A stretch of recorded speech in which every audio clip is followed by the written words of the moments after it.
Davis.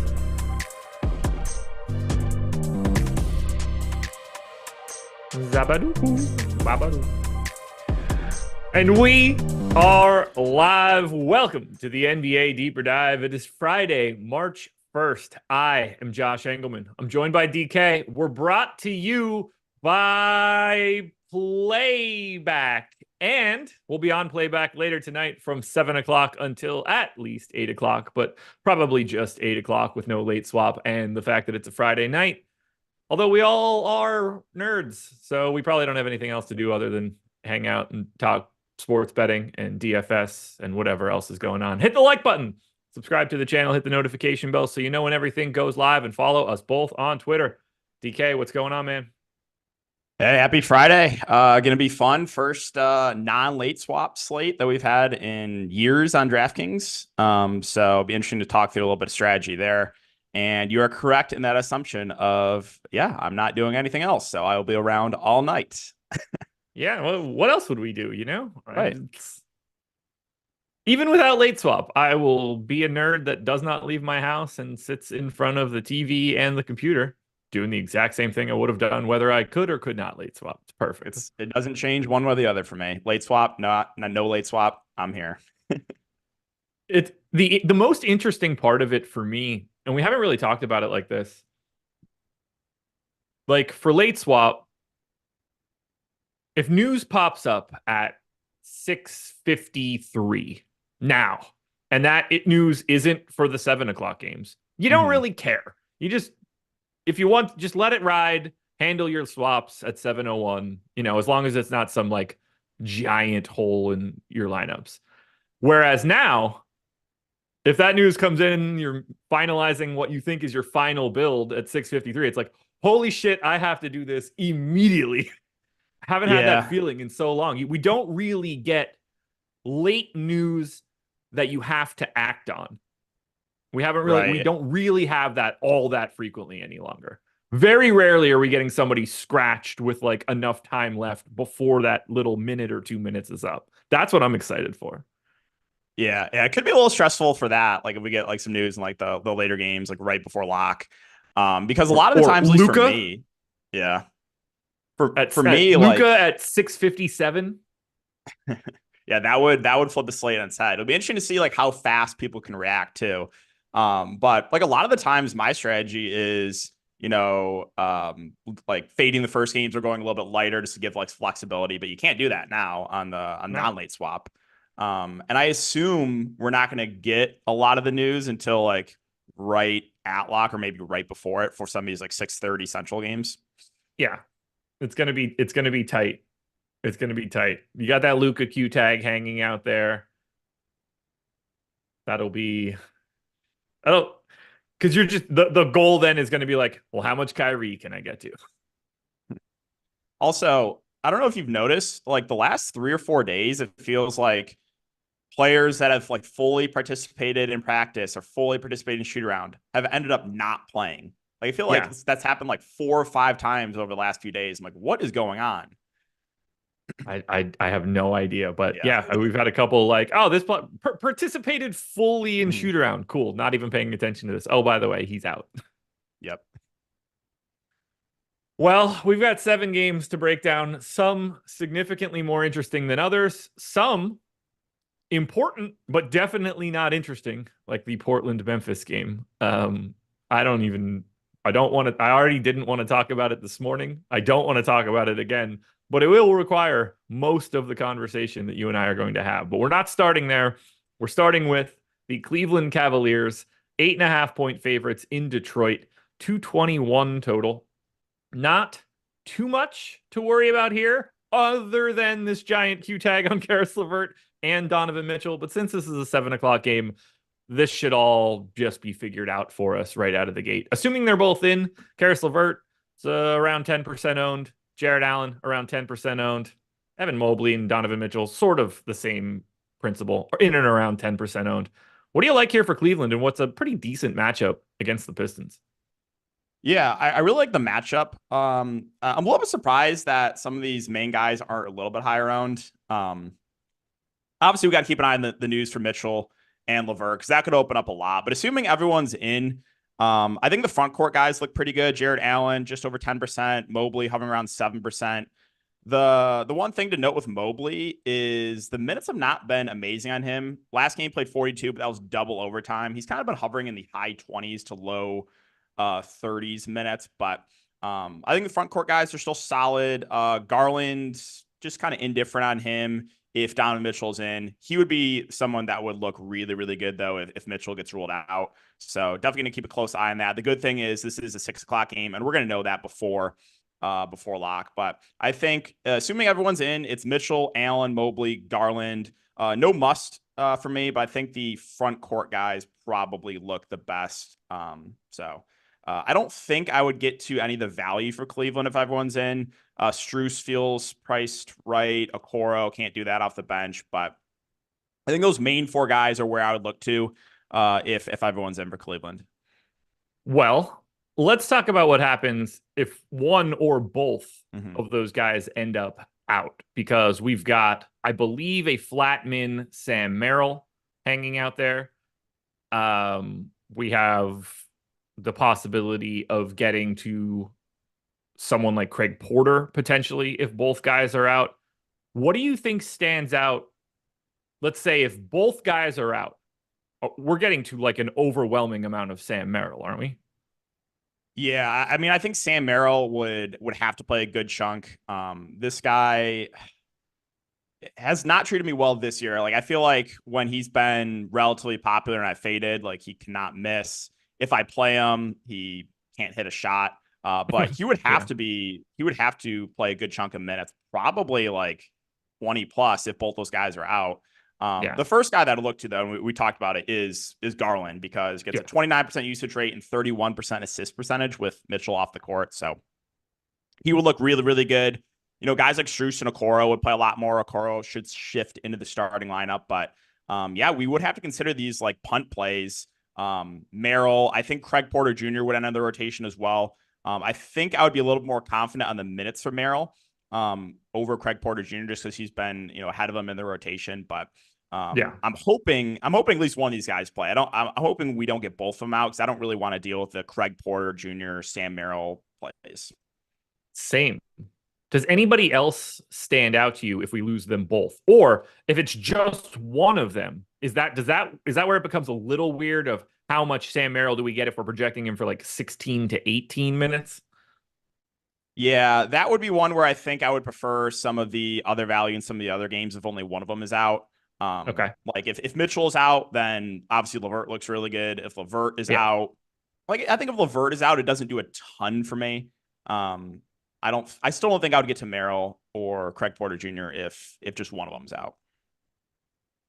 Okay, so that's an interesting question then. Where do you think the minutes are going? Let's say Karis LeVert is the guy that's out and Donovan Mitchell plays. Or we need to free up. We have, let's call it 26 minutes that we have to give somewhere. What are you giving to Merrill in that equation? 18? I would say probably like mid-teen, like 15 to 16 minutes, somewhere in that range. Okay. You might get a few extra minutes for a guy like Niang in that situation as well. But I would say probably around like 15 to 16 minutes for Merrill. Yeah. I was going to say, like, you probably give an extra one to Garland. You give an extra one or two to Okoro, an extra one to Niang, an extra one or two to Strus. And then, like, whatever's left after you incrementally bump the other guys that play is sort of what Merrill ends up with. But just because of his price tag today, he's oddly important for these sorts of conversations just because Flatman is the Flatman. Anything else here you think we should be touching on from Cleveland? I don't think so. I think we covered that pretty well. I agree. So let's keep it moving. The Detroit side, not a great matchup here. Cleveland, fantastic defense. They don't exactly play fast. Cade Cunningham is currently projected for about 10% ownership. Everybody that's normally available for Detroit is available. Jalen Duren, the only other guy that's pulling any sort of love here, 7% optimal, 7% owned. You trying to get to anything here from Cleveland? I think Cade looks all right. Yeah, I think the starters, mainly Cade and Duren, is probably where I look. They're the only real guys getting any ownership. One thing to note with Detroit in general is that they actually did give all their starters good minutes last game. I was a little bit surprised how much Isaiah Stewart played. That was his first game in like a month, and he came out and played, I think, like 34 minutes. Yeah, so I didn't realize that had happened. And when I when I started projecting the game this morning and I saw it, I was like, ah, shit, something must have went wrong. This must have imported incorrectly. And I went and looked. I was like, oh no, he just played the full bore, and no one expected it. I couldn't believe my eyes. I was like, what is going on here? Yeah. But yeah, Cade played 36 minutes last game, Ivy 33, Duren about 31, Asur Thompson 35. So the one positive for Detroit is I think if this game stays competitive, you should get good minutes for those starters. But yeah, right now, nothing more than just contrarian plays. Cade sub 8K, kind of doing everything for the team, ball handling, playmaking, all that good stuff. Duren, reasonable price point, but only center eligible, so a little bit tougher to get to him. I think it's mainly just those two. Asur Thompson's prices come up. When he avoids foul trouble, he is playing 30+ minutes, but it's to a point where I don't think I can get to him at that price point. Fontecchio moving to the bench, I feel like is a little bit overpriced. And then with the starters getting more run, you're getting less run for some of these like secondary guys, like Grimes minutes ticked down last game. Fournier barely played. So I think for me on Detroit, it's Cade and Duren, and just kind of as GBP plays. Yeah, I had a like 10% of Cade, and that was about it. So I don't really have too much else to say here for Detroit. I don't find them to be all that interesting. And like, if you want to play Cade Cunningham or Jalen Duren, I'm not going to tell anybody not to, but not a lot of fun stuff to play in a matchup against Cleveland. No, definitely brutal matchup for the Pistons. Speaking of not fun things, the Charlotte Hornets are 11-point underdogs in Philadelphia, 214 total. I guess the good news for Charlotte is that everybody that's normally available is available. We still have no LaMelo Ball, no Mark Williams. Poku is out. He is with the G League team, and Grant Williams is probable. Single-digit ownership across the board for everybody from Charlotte. Highest owned guy is Brandon Miller at 8%. He's also 12% optimal, so looking like the best option you can get to from Charlotte. My question to you is this: what do we want to do with this team, if anything? Because it's not like Philly's great. It's just kind of that Charlotte's terrible. Yeah, Charlotte's really, really bad. I unfortunately played a couple of these guys last night, and let me just say it did not go well. I was in the late slate lobby pretty early.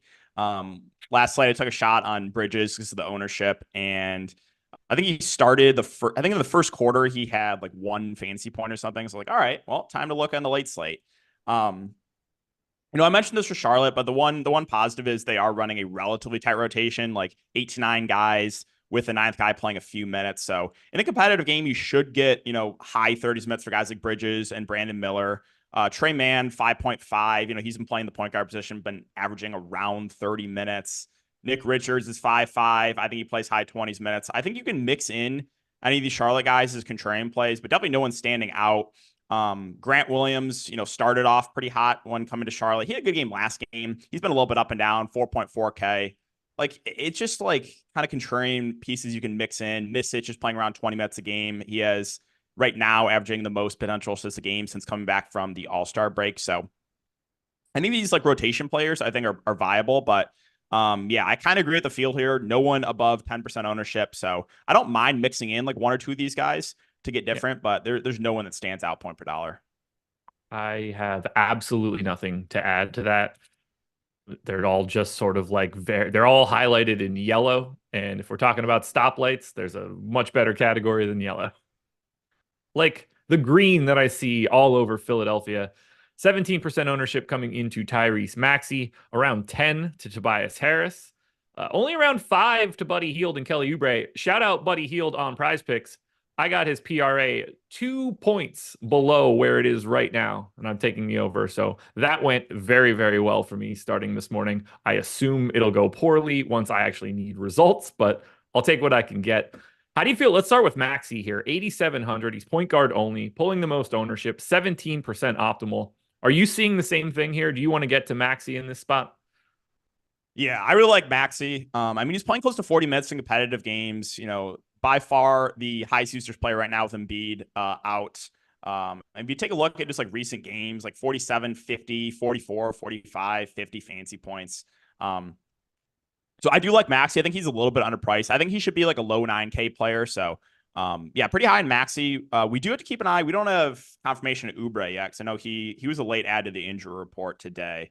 You are correct. KJ Martin and Kelly Oubre are both questionable. Yeah.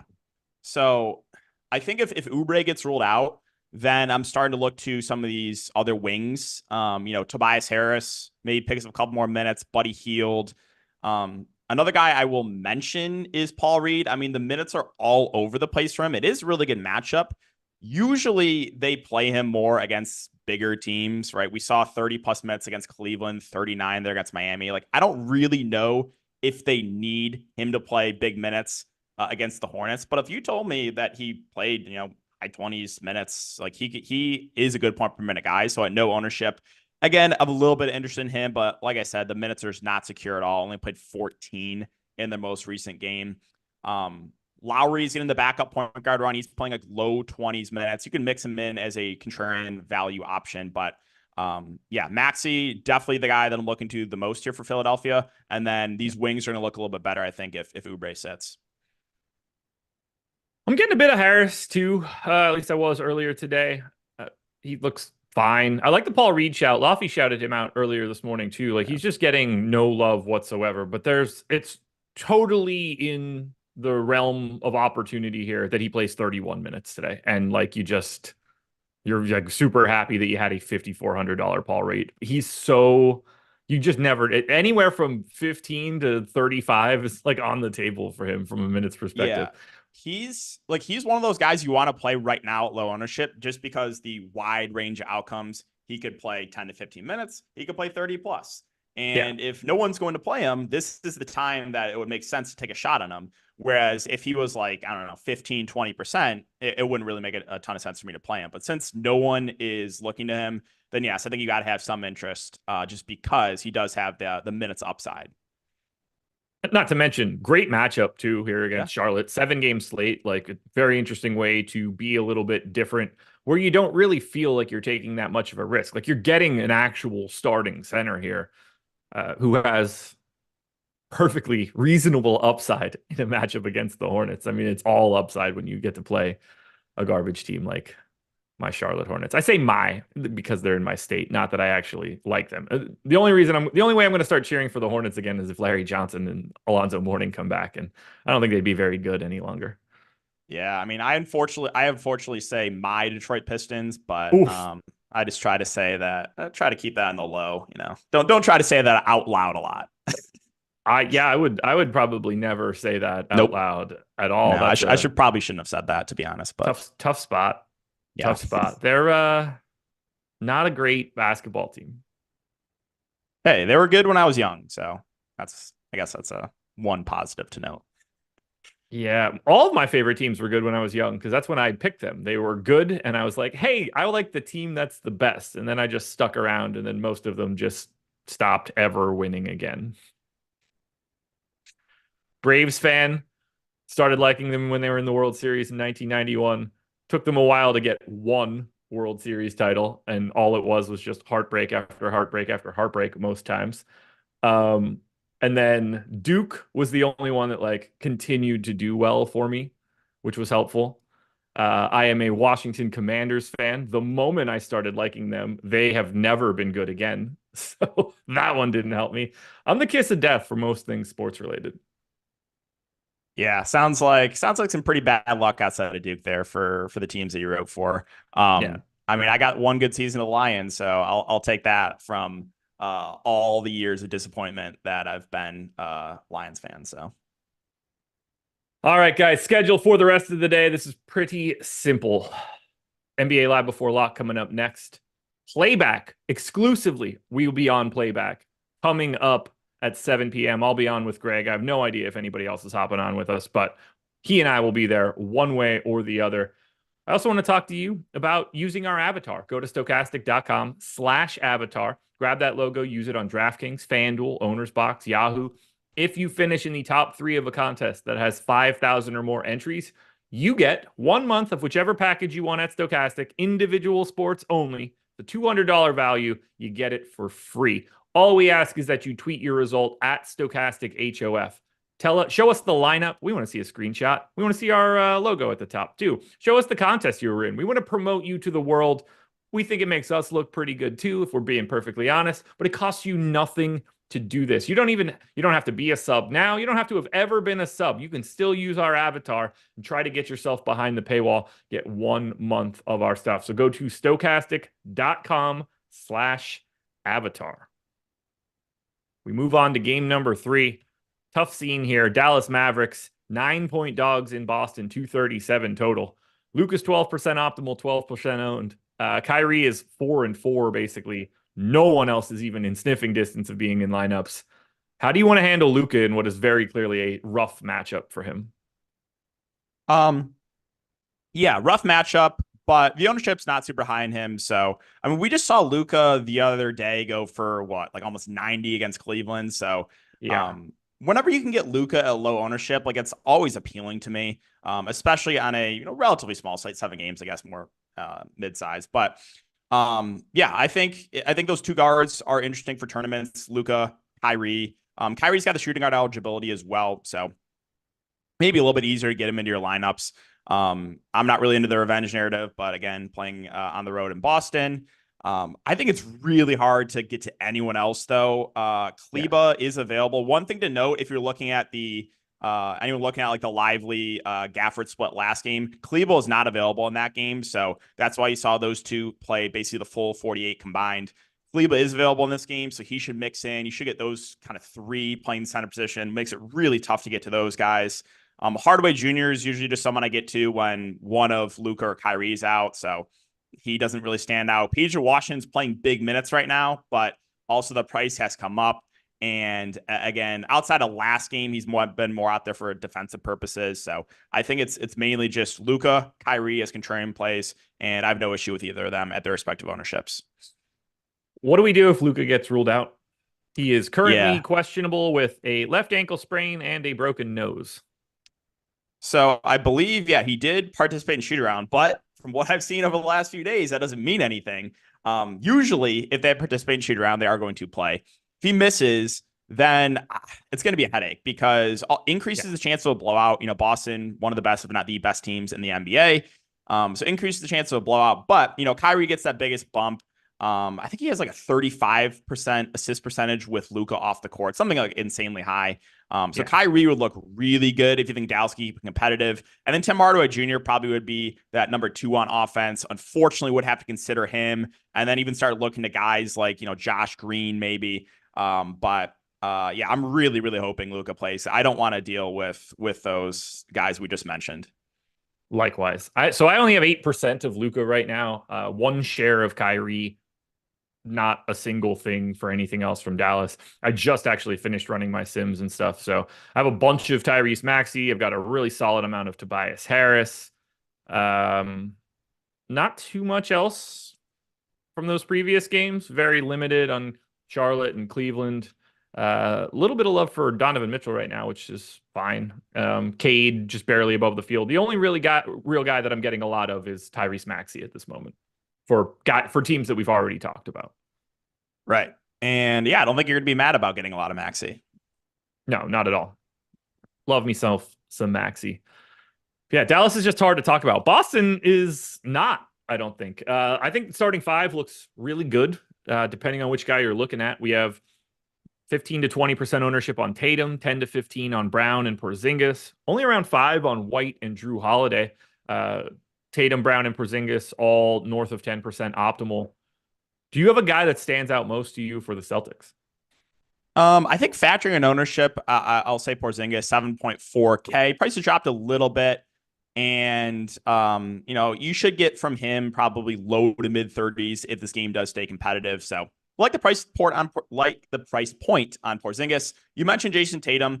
No issue with him at the top either. We do have a lot of value, which we'll talk about here in a bit in that Portland Memphis game, which makes it a little bit easier to get to some of these spend ups. And so Tatum, Brown, Porzingis all look pretty good. I think it's a little bit tougher for me to get to guys like White and Drew Holiday. There's a lot of good mid-range plays, guys in that salary that I think will look a little bit better. So for me, I think it's mainly those top three, Porzingis being my preferred option. And one thing to note with Boston is, again, they're running pretty tight rotation. Like all the starters, if the game stays competitive, should play 30 plus minutes. It's just that this team blows out teams so much that a lot of the times you do see limited run for these guys. So right now I have a pretty big stand on Jason Tatum. Okay. He's in 31% of my lineups. He's the guy that I'm getting to most here from Boston. I like the spot. Feels like the kind of spot where like he cares a hair more. He would like to consider himself better than Luka. I assume that is in like his brain a little bit. Have you seen the Tatum MVP talks or whatever? There's been some chatter about that. Yeah. Bits and pieces. Yeah. I was like, Nate Duncan said it best, I think. Jason Tatum is going to be like 5th in the MVP voting for his entire career. Yeah, that's true. Like he's really good, but I don't think he can be in that MVP conversation that some people are trying to make for him.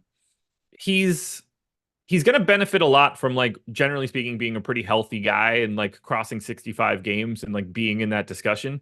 But he's just never going to be. I don't think that he could be the tippy top dude. He's fantastic. Like that. I don't mean that as any disrespect. Like he's an all NBA level talent, but I don't think the next step is ever really there for him other than just winning a volume game. Yeah, no, I totally agree with you on that. I think he'll be in that, like, I don't know, like 4 to 7 range for like most of his career. Yeah. Well, anyway, I hope he's the number one dude today, considering I have 31%. Him and Tyrese Maxey would be fantastic.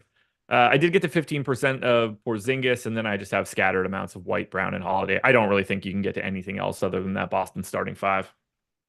No, I think it's pretty tough. I guess if you think like they go out and just destroy Dallas, then maybe you can have like take a shot on a guy like Peyton Pritchard. He is like in the rotation and usually will get extended. Like he has close and blowouts from time to time, but I think there's other value. Again, we'll talk about that. I just prefer So the Golden State Warriors are 2.5-point favorites in Toronto, 236 total. Luckily, we got the news that we needed earlier today. Andrew Wiggins is already out. We know this. However, we now know that Brandon Podziemski is also out. However, that's not really creating anything for us. 10% ownership to Jonathan Kuminga is the highest owned guy here. We have Draymond and Kuminga both around 10% optimal. Does Podziemski being out matter to you at all? It's really weird because I thought it would make me like this team a lot more, but not really. Also, who do you think start? Like, I feel like they want to continue to bring Klay Thompson off the bench. Do you think they start? I think like he has Chris to Paul start. In this game? Or you think they start Klay? I think they start Klay. I think once you're down 2 of the starters, like once Wiggins is gone and Podziemski's gone, it's like, all right, like we just got to move him back into that starting lineup like a normal thing. I mean, maybe they start, like, even if they start Chris Paul, I don't think that's like a major impact to minutes in either direction for either guy, because I just don't think they're going to run Paul like that. But it just feels like we're going to get Steph, Moody, Klay, Kuminga, Draymond is my assumption. Okay. Yeah. I mean, that's probably the odds-on favorite is for Klay to start. But like I thought I would like this team a little bit more. Kuminga right now getting the most ownership around 10%. He's probably the easiest guy to get to because the price point 6.4K. Maybe sees a slight uptick in minutes too without Podziemski. I think Kuminga is reasonable. Steph is a little bit tougher for me to get to on this slate with some of the other spend ups, but like I never am going to say no to getting to Steph at low ownership because we know the ceiling is there for him.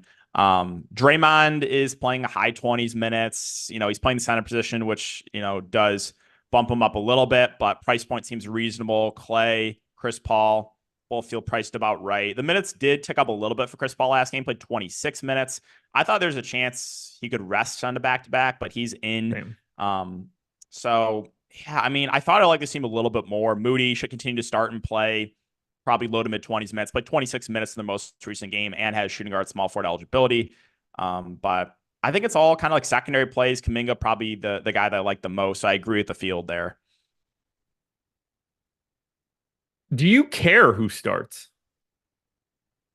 I think if Klay Thompson starts, I mean, I think whoever starts, you're just going to give a slight uptick in minutes. Yeah. I think CP3, like, I think it's possible Chris Paul could start. If he does, then I would like him a little bit more. So then I think he could push around 30 minutes. I don't think it'd be anyone else. Like, I don't think it'd start Gary Payton or anyone else. So I guess whoever starts. Any chance on Lester Quinones? I would give that like a 0.001% chance. But you never know with Steve Kerr. He's done really, really weird things in the past. So I wouldn't completely rule it out. But yeah, I think basically whoever starts, you're probably just going to give it a slight uptick in minutes too. Agreed. Yeah, I don't really like much here. I thought I would since Toronto's defense has been so bad, but I just don't really see it. Like, I got 6% of Kuminga. That's the most I have of anybody here. Yeah, Scares me. I know. It's just the way that Kerr runs his rotation too. Like, he's played 11 guys in the first half now, last like 3 games. So like outside of Steph, usually no one else pushes for like 30 plus minutes. Kuminga might get there today with those 2 guys out, but it's just the way that Kerr runs the rotation really. On the Raptors side, everybody that's normally available is available. Chris Boucher is questionable, but he's not normally available. 10% ownership to Scotty Barnes, basically 10 to Quickly, just shy of that for RJ Barrett. What do you like here from the Raptors? Yeah, this is a team I think I like a little bit more. Ownership's not really there in these guys. Ran based an 8-man rotation last game. You saw a couple minutes for Agbachi. I think Scotty Barnes, Quickly, and RJ Barrett all look pretty good at their respective price points. I think Quickly being my preferred option at 7.2K. His minutes have really ticked up. He's averaging like 35 plus minutes over the last 5 games. He's been playing better. And we know the ceiling is there for Quickly too. 44, 41, and 53 fantasy points in 3 of the last 4 games. So I think he's probably my favorite option. But Scotty Barnes is playing huge minutes right now. I mean, he's giving you like close to a triple-double almost every single game, it feels like. So don't mind him. RJ Barrett's reasonable. I wanted to ask you about Jakob Poeltl because I took his under on Prize Picks at 33.5 just because I don't think this is a game where Poeltl, they need him to play a good amount. I think this could be a game where Kelly Olynyk maybe plays a little more off the bench. I feel like he fits the matchup better against a small ball Golden State team. Do you think that's possible that Poeltl sees somewhat limited minutes tonight? Yeah, it wouldn't surprise me. Yeah. Okay. I would, if I were taking anything, I would be with you on taking that under as well. Yeah. I mean, Poeltl just feels like he's all over the map now too, where I don't really feel like he's, I mean, 21 minutes, 20 minutes, 30, 26, 26, 20, 29. Like, he gets himself down there in that low range pretty regularly. And I think it helps a lot to have an actual stabilizing force like Kelly Olynyk like behind him. You don't feel like there's a giant gap between the two. Gap in play style for sure, but Kelly Olynyk fits a team that doesn't really have all of the best shooting in the world. Like, it's certainly a better situation for spacing for them. Ooh, Brandon Miller now questionable. Thank God that game's at 7. Yeah, I was gonna say because I really don't want to play any Hornets, man. Like, I really don't. But if Brandon Miller's out, that's gonna change things a lot.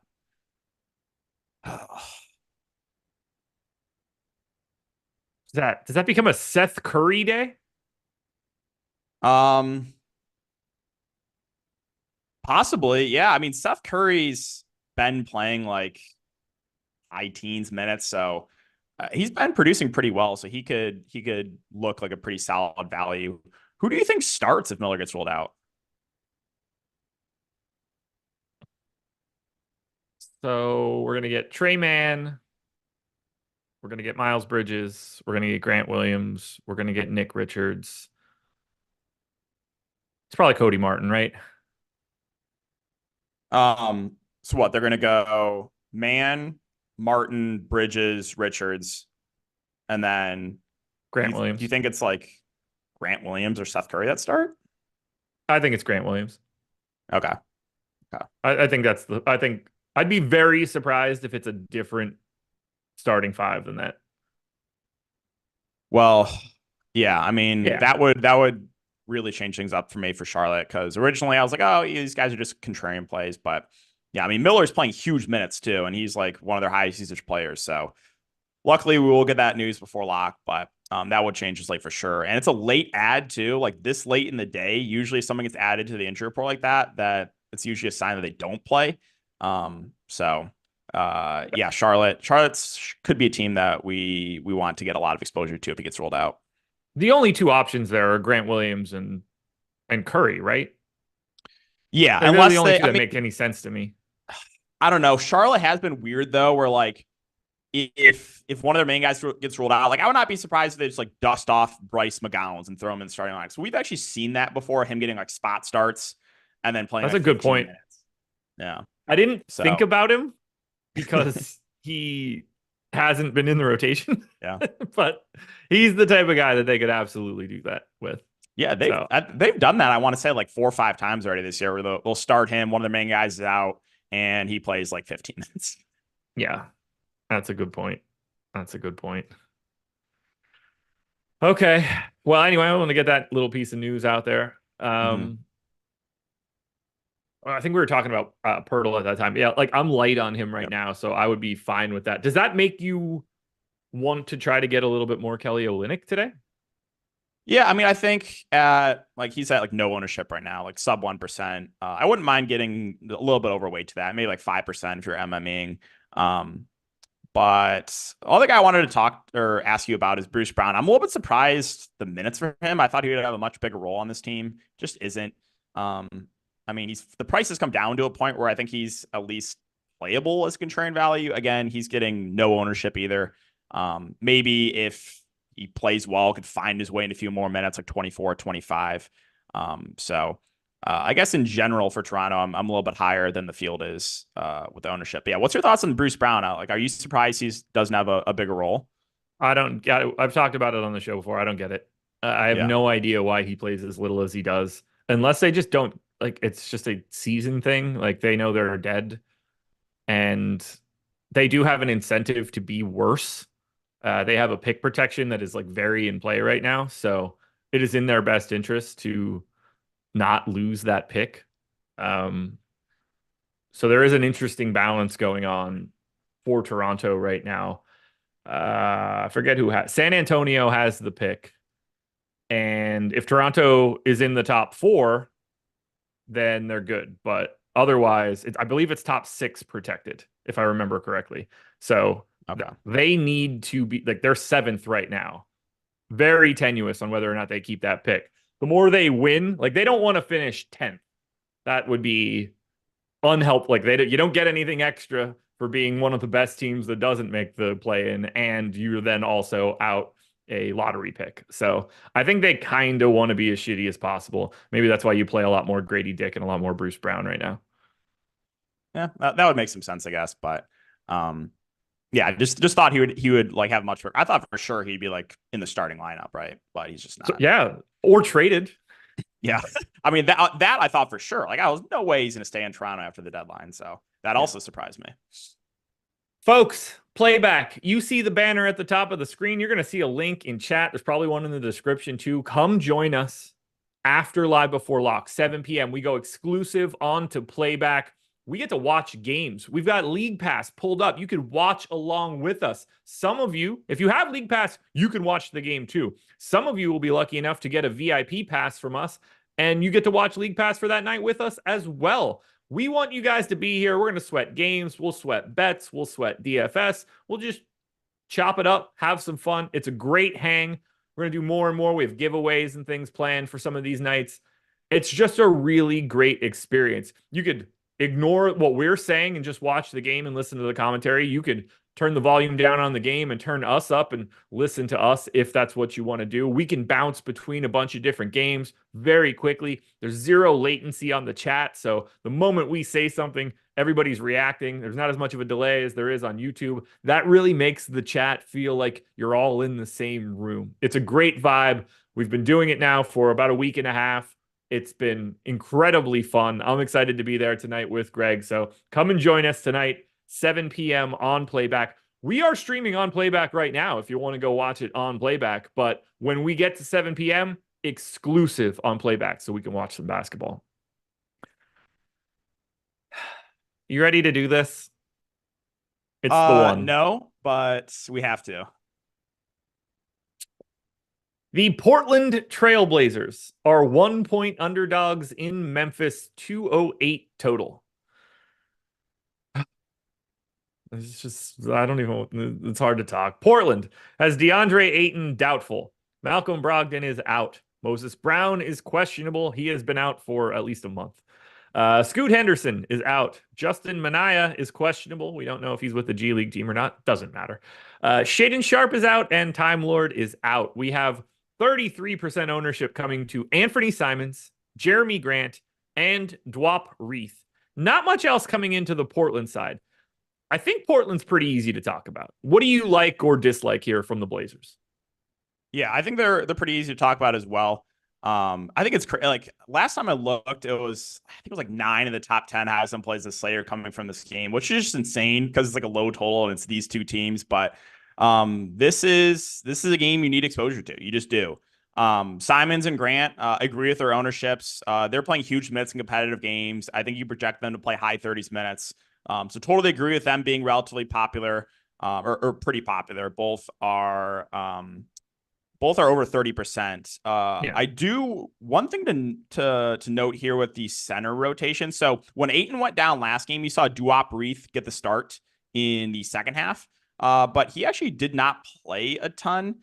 He played like in the third quarter, he played a 3-minute stint. And then in the fourth quarter, he played about a 4-minute stint. You did see Jabari Walker play the backup 5 to him. So yeah. I do find it a little bit interesting, the ownership gap there. Dwop Reith projected for 33% ownership. Jabari Walker projected for like 1%. Now, I would feel a little bit better about Jabari Walker as a contrarian play if Moses Brown does not play. Moses Brown, I believe, is still questionable. I think he could be in the rotation if he's in. So I'm keeping an eye on that because I think 1% Jabari Walker is a pretty interesting tournament play. It's got the power forward eligibility, and you don't have to go back too far where Jabari Walker was in the starting lineup and playing like 30 plus minutes a night. So I think at 1%, I really like him in GPPs. Yeah, it's an interesting dynamic there. Do you like the idea of just giving Jabari Walker enough to get, let's say, 10% in that main contest today? Because I would imagine we don't have Moses Brown news and like you're not going to scramble at 6:59 to fix that one type stuff. Do you just want to try to get a little bit of Jabari Walker as a guy that's probably going to be out there around 20 minutes no matter how news breaks? Like, it doesn't have to be like he could just play really well. It doesn't have to be a death sentence, but it could also be a bit of a benefit if it breaks correctly for you. Yeah, I think it's one of those situations again where like the upside is pretty high with him. Like, I think he's not going to kill you at his price point if Moses Brown plays. Like, he's still going to be in the rotation, but you do get a pretty high ceiling, like maybe 30-ish minutes or so if things go really well and maybe Reith gets in foul trouble or something. So, yeah, I think getting overweight to him makes sense. As far as the rest of this team goes, like Chris Murray's playing a good chunk, but he's not doing a ton with the minutes. First time I played him all year was last slate, so that did not go well because he did not hit a single shot. Kamara is another guy that's been very frustrating. His minutes are all over the place. Like, I feel like I play him when he goes for 5 fantasy points. Did not play him last slate, went for 35. They're not really getting a ton of ownership, but guys like Murray, Thibault, and Kamara will definitely be in the rotation, and you can sprinkle them in as contrarian plays. But I think for me, my favorite play is Walker factoring in ownership. All righty. Let's get to the, I don't know what the right word is. I want to say main event, but it's like the reverse of that. This is your favorite team, man. Are you excited to talk about them? I could not be less excited for this. It's the dumbest shit on the planet. No Desmond Bane, no Brandon Clark, no Jaren Jackson Jr. We have no Marcus Smart, Derrick Rose, Scottie Pippen, Ja Morant. We have doubtful tags on John Conchar and Luke Kennard and a Q tag on Gigi Jackson, which to me is probably the most important Q tag that we have on today's slate. I hate it. I hate it a lot because he's a guy that if he's in is like an actual really good play today. And if he's out, it really redistributes a lot of things to other guys that should be relevant for Memphis. He's the biggest swing piece that I see. We've got 75% ownership coming into Jordan Goodwin. We've got, call it 45 on Santi Aldama, Vince Williams, and Zaire Williams. We've got 25 to GG Jackson, and call it 15 for Lamar Stevens and Trey Jamison. The only guys not getting any love here are Jake LaRavia, who I do find very, very sneaky, particularly if GG Jackson is not going to make it to this one. And Matt Hurt not getting any love. Yuta Watanabe not getting any love. Let's work our way from top down. Is there anything we could really do other than play Jordan Goodwin? No, I think he's by far my favorite play on the slate. I mean, he's way underpriced. He had, it was like 70 passes made and a very high amount of potential assists last game. So he's going to be playing a lot of the point guard position, and he didn't shoot well last game. Like, he shot 1 of 8, still in for 30 plus fancy points. Right. So, and that was in a game where I think D Rose played, a couple of these other guys were in. You take a few of these guys out. I guess my question for you is, what are you going to do if we don't get GG Jackson news before lock? Are you going to like match the field? Are you going to go overweight, underweight? Because that's really interesting to see how the field plays it with that late questionable tag. So I have not thought about it up until this point because I didn't care enough to think about it this morning. It was just like, maybe this will hash itself out. Now that I think about it, I know this is the answer. Whatever I do is wrong. It's the opposite. I haven't gotten injury news like this correct basically ever in the history of me doing these shows, coming up on 6 years now. So I assume I'm going to play GG Jackson. S&P dropped the tidbit in chat right now. He did participate in shoot around. We have seen that be less than important information as of late. I am 2xing GG Jackson at this point. If that continues to happen, I'm probably just going to hope for the best and ride that out. Because I like the idea of, like, if I was neutral to him, I'd be a lot more likely to just play this as if I want to get more Jake LaRavia or something like that. The fact that I'm taking the stand when I run this makes me want to just take that stand anyway. So it looks like I'm going to have a bunch of GG Jackson. And for the record, I have 93% Jordan Goodwin. So he's just going to be in my stuff. Yeah, so GG, like, I think you do it to take a stand one or the other. I think if he plays, he's definitely under-owned at 24% right now because after the All-Star break, he actually has the second highest usage on the team behind Jaren Jackson. So expect him. I don't think he starts, but I think he would play like high 20s minutes and be, high usage player when he's out there. So I like him quite a bit if he plays. And since he went through shoot around, I would give it a better chance that he plays than not. But yeah, we got to talk about the other guys too. Like Aldama, I love. He's projected for like 50% ownership. I think he plays 30 plus minutes. I think he'll play some at the 5. Zaire Williams, totally agree with his ownership, pushing for 50%. I think he's going to play 30 plus minutes. Do you think, I think everyone's kind of assuming that Trey Jemison's going to be that 5th starter. Is that your assumption too? I think it's either going to be him or Lamar Stevens. I don't think either one of them are going to project much differently either way. Like, no matter which one I have starting, neither of them are getting like 26 minutes of starting center run. I think like just being around 21, 22 for either one of them makes the most sense to me. We saw Jamison get the start on the 15th in basically the same situation. Same starting 5 that can be here today is what I expect it to be then. But if they flip-flop those two guys, it wouldn't shock me all that much. And I wouldn't overreact to it all that much either. They only have 10 active bodies today. So I'm guessing everybody except for Matt Hurt is like definitely playing, and Hurt could play. I have 15% of Jamison right now and only 1% of Lamar Stevens. So I assume Lamar Stevens is the guy to get to. Well, yeah, I think whoever starts at the 5 is going to be a pretty good value there, whether it be Jamison or Lamar Stevens. The only other guy to mention here, and I think he's a little bit interesting because he's unowned, is Jake LaRavia. 3.5K. Again, right now getting like 3%. I think this is a game he could definitely play 20, 25 minutes. And if he's knocking out his shots, I mean, this guy does have a ceiling. He's a shooter. So I think getting a little bit of overweight to LaRavia is not a bad idea at his price plus ownership. I am with you there. He's a guy that I probably want to give an extra minute to just so I have a little bit of him for, Hmm. on the off chance that something dies for GG Jackson. I think Right. Jake And LaRavia that's is probably one of the biggest benefits from a minutes perspective. like if GG gets ruled out, then I mean these guys already look good, but they all they look way better. Yeah. Yeah. So I have 90+% of Goodwin and Aldama. I have 60 of Vince Williams and Zaire Williams. I have 45 of GG Jackson and then 15 of Trey Jameson. And I don't have anything else. I just really find it hard to avoid these guys because Portland is so bad. Like if Memphis was playing like a good team, this would feel really gross to get a bunch of Memphis. But here it's like they're the favorites with this shit lineup. That's insane too. Memphis are favored in this game, but yeah, I don't even know what if I was betting on the game straight up. I don't even know if I would. I think I would just stay away from it. Yeah. Pour one out for anybody that has to attend this game. Do you have anything else you want to talk about from Memphis? I don't think you could pay me to go to this game, but no, I think we covered everything pretty well there with Memphis. Tickets are $1 if you want them. We looked it up earlier today.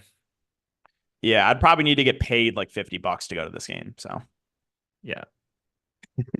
Sacramento Kings are 6.5-point dogs in Minnesota, 225 total. Hit that like button, by the way, guys. That 255 with 2,100 people in here. No reason we can't be up over 400. If you want to see live before lock, got to hit that thumbs up. Q tag on De'Aaron Fox, doubtful tag on Kyle Anderson, Q tag on Anthony Edwards. This game's a bit of a pain in the ass. Fox is 10% owned. Sabonis is 10% owned. Nothing really looks that great to me for Sacramento other than those two guys. And they don't look great. They just look like the guys you can get to.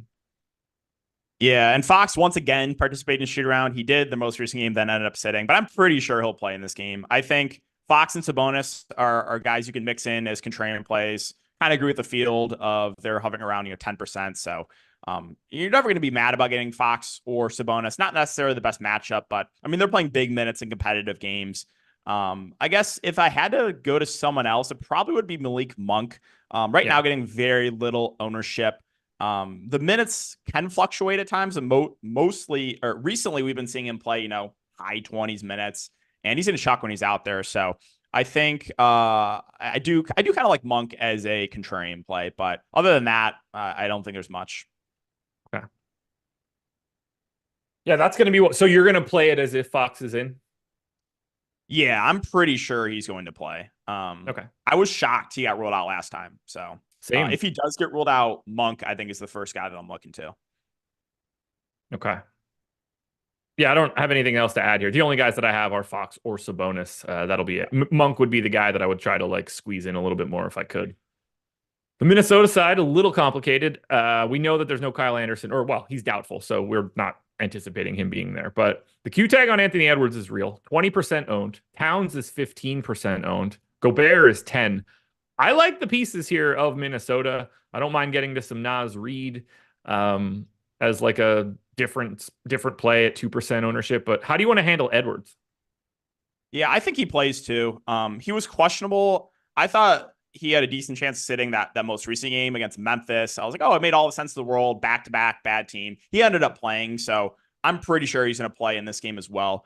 And if he does, I think the main guys look pretty good. Anthony Edwards and Karl Towns, they're both getting decent ownership. Agree with the field there. They're playing huge minutes. Like last game, they basically ran an 8-man rotation. McLaughlin played 3 minutes. So you did see a slight minutes bump. Cat played 37. Ant played close to 40. So like those two at the top.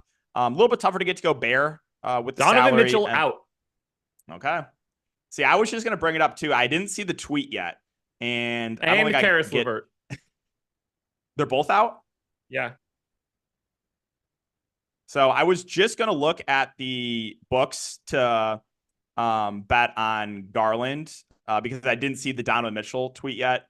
And yeah, now I can't do that. So what were you saying for Minnesota here? Apologies. Yeah, Minnesota. I think it's Anthony Edwards and Cat. Agree with the field there. And not a ton else that I like. I think Conley's just always fine to get to his last piece in. But yeah, Anthony Edwards, Cat, the main guys. Yep, same for me. I have 23% of Edwards. I don't really see any way that I can play it as if he's not there. I got 13% Towns, a little bit of Naz Reid, a little bit of Rudy Gobert. hard to really want to do anything else here for this Minnesota team. Man, didn't see that one coming. That was I didn't expect both of them. I certainly didn't expect both of them right now. I figured we would wait another half hour or so. But thank you guys for getting that one in there. Yeah, we're gonna have to get some Sam Merrill in our lives now. We are. Let's close this one out. Indiana Pacers, 5-point dogs in New Orleans, 239 total. There is no ownership coming into this Pacers team. The only thing that we need to wait on for the Pacers, we do have a Q tag on Aaron Nesmith. I'm not entirely sure that even matters for ownership on the Pacers side. This is a team that prior to the start of this show was pulling 9% aggregate ownership. That is the low mark of anybody and half of the ownership that Dallas is getting. You finding anything you want to get from the Pacers? There goes Brandon Miller too, by the way. Wow. Well, this slate definitely flipped on its head, but yeah, there's no ownership right now. I mean, Halliburton, same thing I said about Steph. Like, always fine to get to as a contrarian piece. Did play 34 minutes for the most recent game, so minutes have been, I guess, slowly ticking up. But we're not seeing the 37, 38 he was playing a little bit earlier in the season. I'll mention Jalen Smith at 4K. Right now, getting no ownership too. Because again, this whole team's getting no ownership. He's playing the backup center position right now to Miles Turner, and he is a good point per minute player. And if you do get that game where Miles Turner gets in foul trouble or they just kind of troll his minutes, we've seen Turner get limited minutes a decent amount recently. So I don't mind getting a little bit overweight to Jalen Smith and hoping something weird happens with Turner. On the Pelican side, we have a team that had Brandon Ingram, CJ McCollum, and Zion Williamson questionable basically every day for what felt like 2 weeks. I woke up this morning to none of them being on the injury report. We have absolutely nothing to worry about injury-wise, based on the injury report at least, from the Pelicans right now. 17% ownership coming into Zion, single digits for the rest of the team. We do get Brandon Ingram to 10% optimal. How are you feeling about Zion today? I mean, I like the matchup. I think he's maybe going a little bit overowned, but should play low to mid 30s minutes here. Like I said, really good spot. I think it's kind of tough to get to anyone else. JV, something to note, he did get benched in the most recent game. Only played 7 minutes. They went to Nance in the second half as the center, and then you saw some small ball Zion at the 5. So if you think they do something like that again, that would make Zion a little bit more appealing. But yeah, when this team's fully healthy, they're tough for me to prioritize. I was a little bit tilted the other day. I took Herb Jones' fantasy score. It was a 23.5 and on PrizePicks, and everyone was questionable. They all got ruled in, and he finished with 23.2. So, oh, that's the worst. Yeah, it was not Seth fun. Curry starting, by the way, for the Hornets. Okay. So, yeah, I mean, I think Seth Curry looks really good now for value. Yeah. I would assume he's going to be one of the more popular plays in the slate. I don't know. I think we're going to see the Cleveland dudes usurp him. Like, I think Sam Merrill gets so much of it that it makes Curry look a little bit less interesting. But I'm just speaking off the top of my head here. Like, obviously, this is going to take a little bit of a breakdown. I'm neutral on Zion, by the way. I have 16%. Don't really have Ingram or CJ or Herb Jones. Although I do have Herb Jones more than 17.5 points, rebounds, and assists today. By the way, Buddy Hield one went up 2. Herb Jones was 18 when I saw it last. So getting the good line movement at the very least. They don't pay you for that, unfortunately, but it's good to see. Hey, man, as long as you're getting that CLV, that's all that matters. All you can hope for in these situations. This is a very different slate now. Sam Merrill, honestly, it changes the way everything looks at the top. That is a very, very big change. Not to mention, like, they're the trickle down effect of no Brandon Miller and also Karis LeVert. Getting excited now. I mean, it is a little bit more exciting because before this is a slate where I was just going like super heavy on Portland, Memphis, and now it's going to change. I'm definitely gonna get some Cleveland exposure.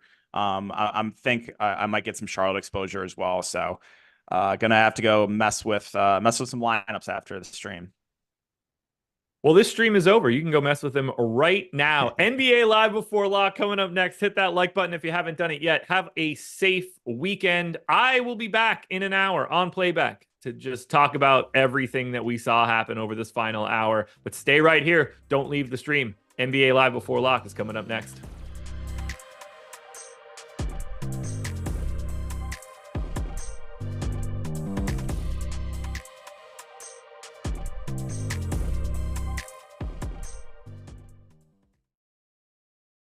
We're back, baby. Another edition of the Stochastic Hall of Fame. We're inducting you fine people into it and giving away a ton of Stochastic memberships along the way. All you got to do to get involved, to get your free month, any Stochastic package of your choice up to $200, is download the Stochastic profile picture at stochastic.com/avatar and tweet your wins at Stochastic HOF. If you finish top 3 in a field of 5,000 or more, you're in.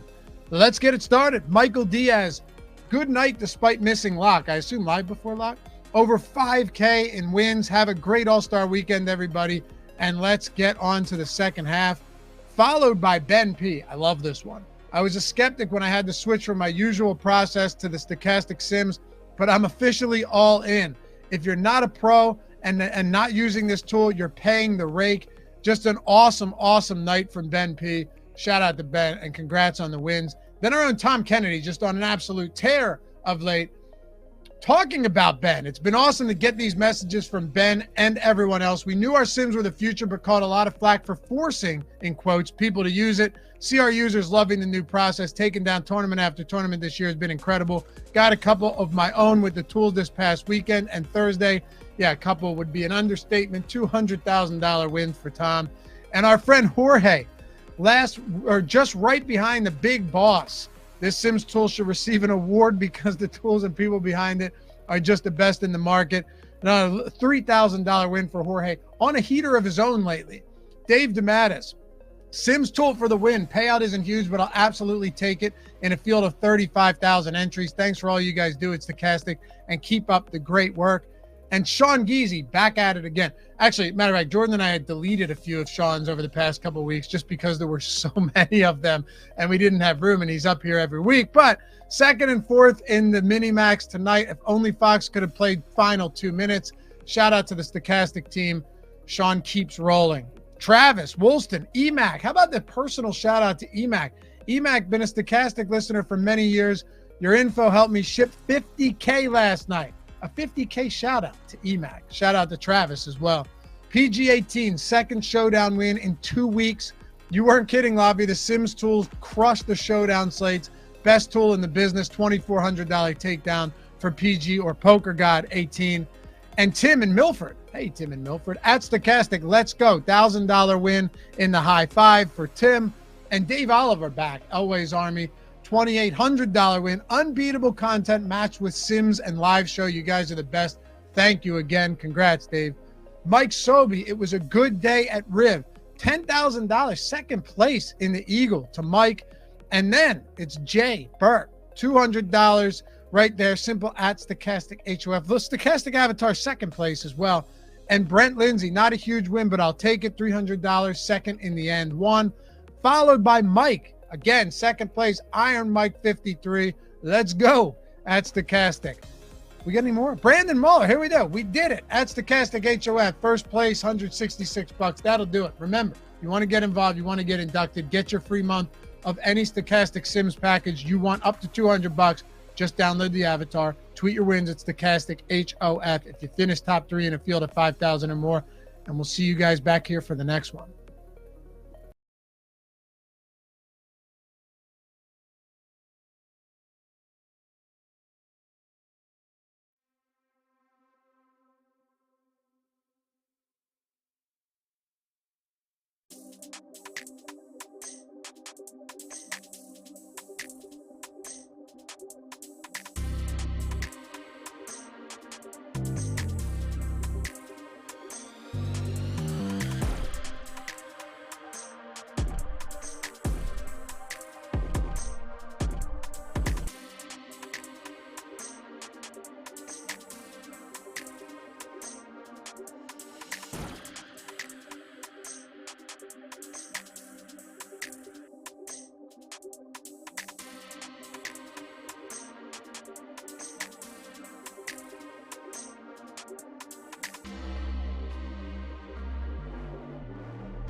Whatever.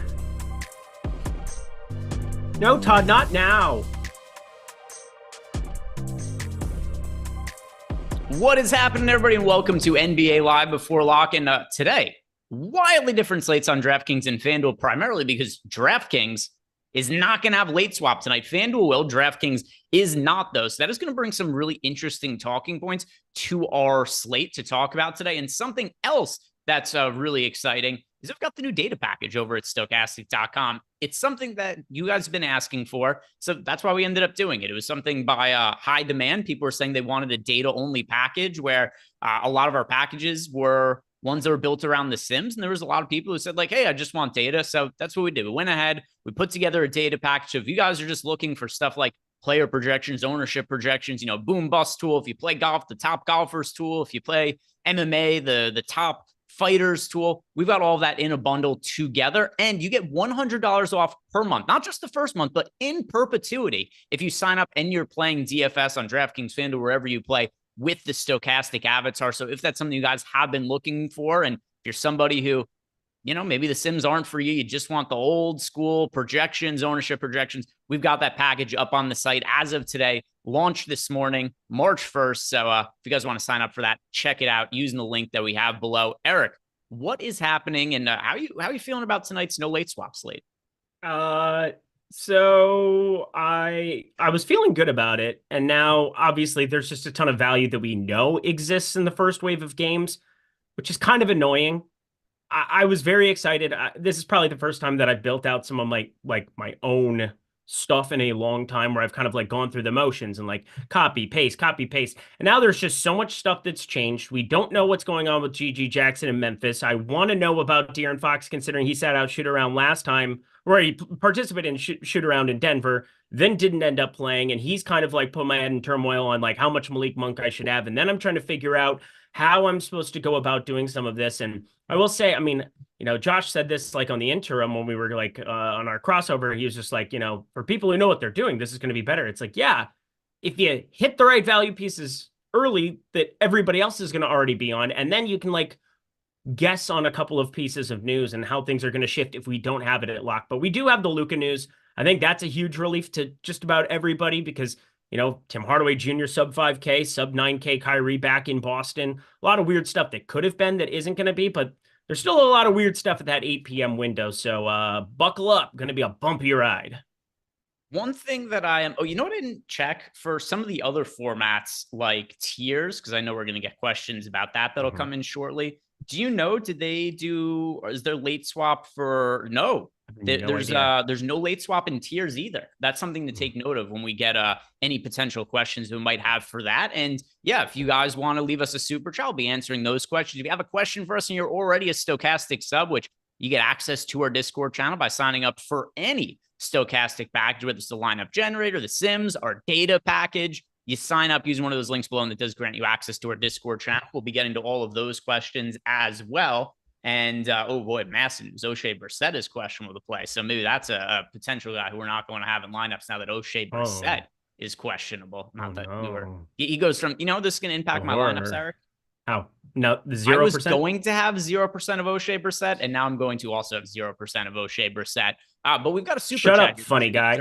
Right off the bat, and then I want to talk some general strategy about how to approach this non-late swap slate. I did put up a video on the YouTube channel earlier, which was kind of like general strategy, how I was approaching the slate without late swap. But also, I think it's something that it's pertinent to tonight's slate. But in addition, I think it could have value to anybody who uses our Sims tools, or if there's future non-late swap slates. So I try to make like general strategy while also making it somewhat pertinent to tonight's slate. But let's start with the question here from Mr. Biggs, who wants to know, who's the Viagra play of the day, Eric? And as per usual at the start of the show, I had everything built out and all needs to be redone because players had got ruled out and new starting lineups, like just as we start the show, as per usual. But who's the Viagra play of the night? Who's gonna make you, you know, get really aroused by tonight's slate? Got to be Luka at this point. We have infinite value early. Luka ownership's going to come up. I don't know exactly where it's going to land, but it's probably not going to land in a place that is going to get me away from jamming him. I don't see any way around just playing a lot of Luka for me at this point, at this kind of ownership, because it's going to stay suppressed. They're 9-point dogs in Boston. And, you know, there's like some uncertainty about any time somebody goes into Boston, but it's like Luka eviscerates a team like Cleveland or eviscerates the Clippers whenever he plays them.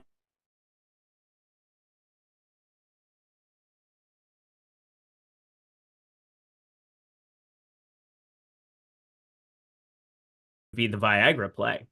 What's up, Jordan? Why? I didn't do it. I'm just here having a conversation with my friend Eric about some hoops. But yeah, nothing. Yeah, you should interrupt more, Jordan. I enjoyed that. Yeah, nothing sounded off to me. Everything all good so far. People in the chat over at Playback were saying you had a little bit of an echo, but then other people were saying no, I haven't heard any echo or anything like that. So all and you're normally the so only far. one who hears echo, so that's strange.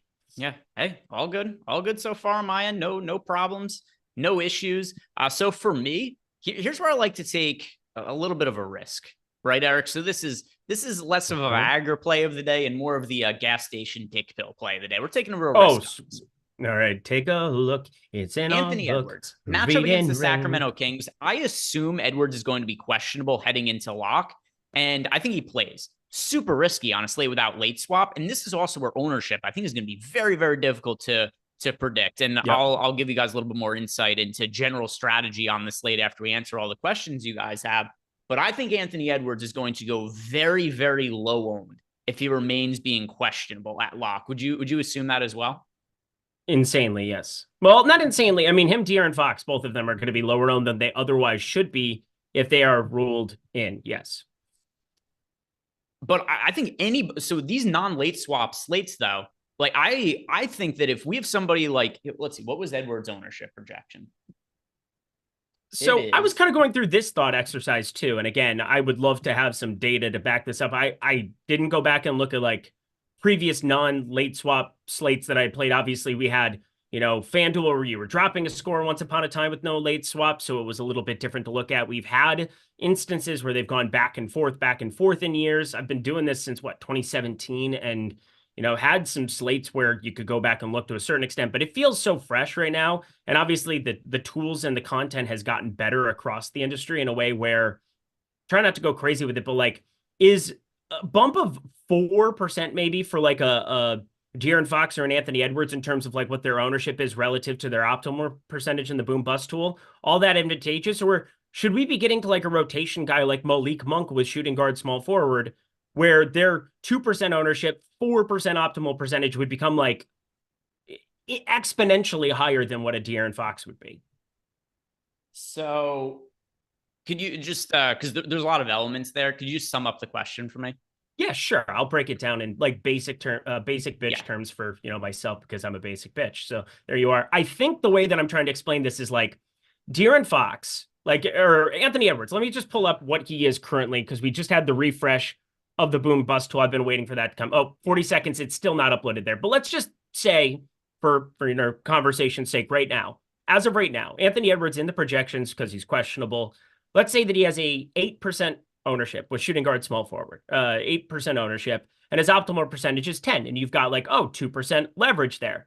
Well, isn't it more advantageous to go to a guy like Nickeil Alexander-Walker, who could be massive chalk or a slam dunk there? Same thing with Fox going to Monk, who obviously is a much better fantasy producer than that. Like, shouldn't we be looking at like the main beneficiary of that guy and playing way more of them as opposed to just the one ceiling guy, when there's so many guys grouped up at 8,800 where Anthony Edwards is, or, the 9K range, that it's not going to change the optimal percentage for them that much, as opposed to Malik Monk, who would change drastically at 5,900.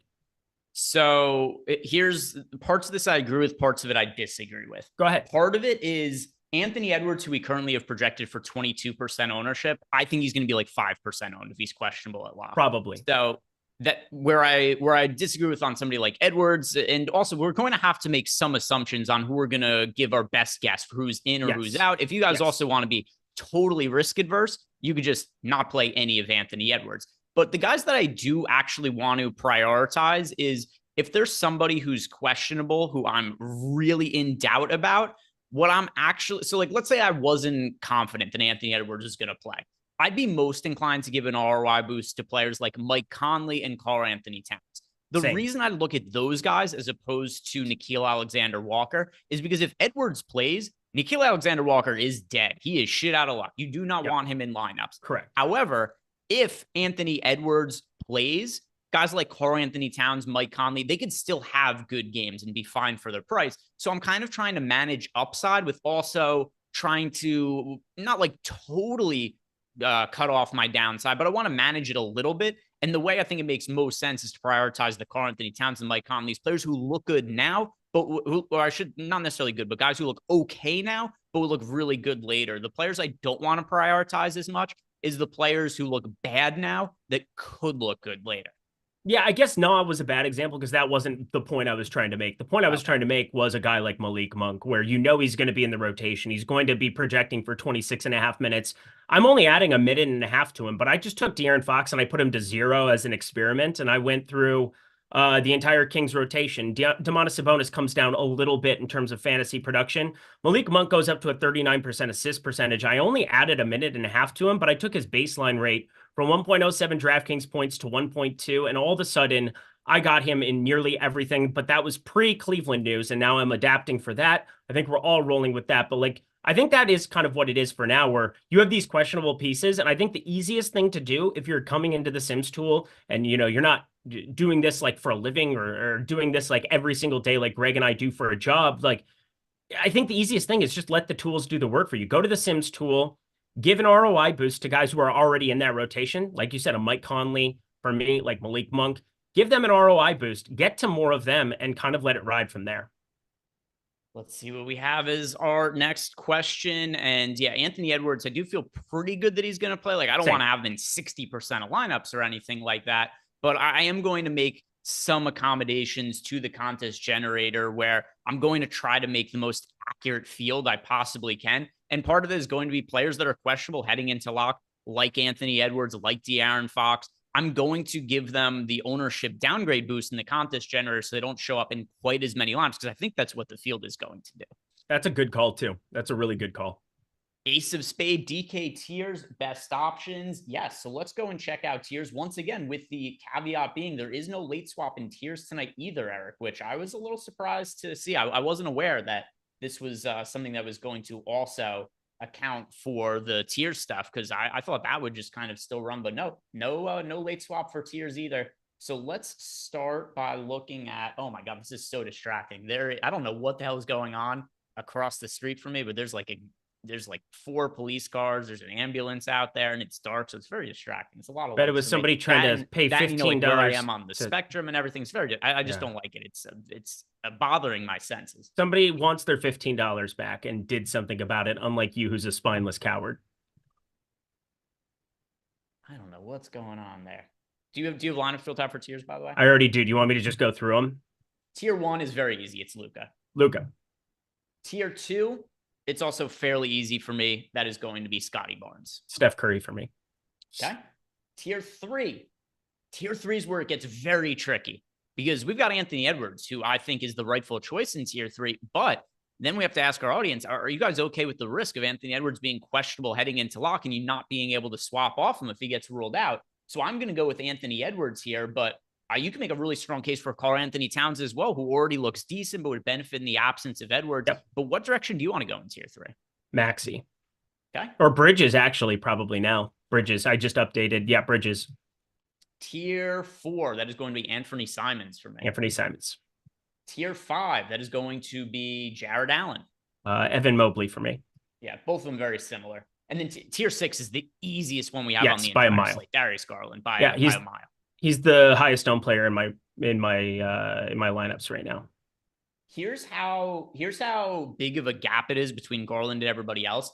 If you move Garland from tier 6 to tier 2, he would still be the clear answer in our projections for tier 2. Correct. He's a smash. He's the easiest play we've had in tiers all year. Other than that one slate where there was only one guy available in tier 1. I can't remember what it was.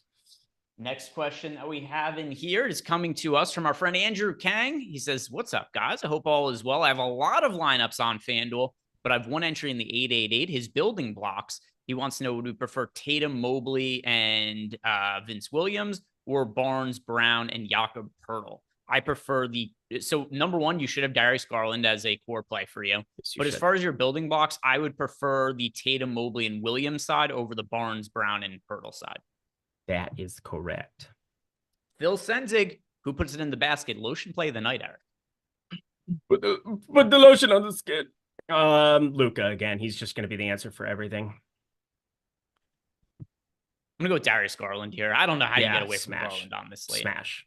You don't. You play him. Shout out to Chris Williams. He gifted out 5 YouTube memberships. As always, Chris, we appreciate the support. And if anybody else wants to support the channel, the easiest way to do is you like the video, subscribe to the YouTube channel, and you stick around for the post-lock show where myself and Josh Engleman are going to be hanging out. We're not going to be late swapping. We could look ahead to the 10 p.m. slate, and we could figure out whatever the hell that we did with the late swap, and we'll figure out what lessons we might have learned for how we might want to approach any future non-late swap slates, because it's still up in the air whether is this a one-off? Is this something that we're going to see regularly on Fridays? Is this just going to be the permanent game format for DraftKings? We don't know. We don't know. So we'll see what kind of lessons we've learned from it. GG Jackson on track to play on Friday. Okay. Good Thank to know. God. GG Jackson Oh on my track to God. play.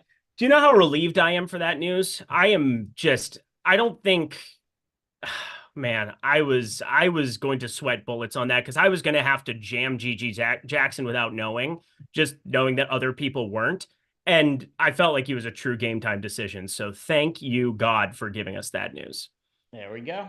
GG Jackson's in. So let's just do before we get to more of the super chats, I want to look at the injury report and see what is it that we're still waiting on. What is the big news? So we've got Anthony Edwards. We've already talked about a good amount. He's questionable.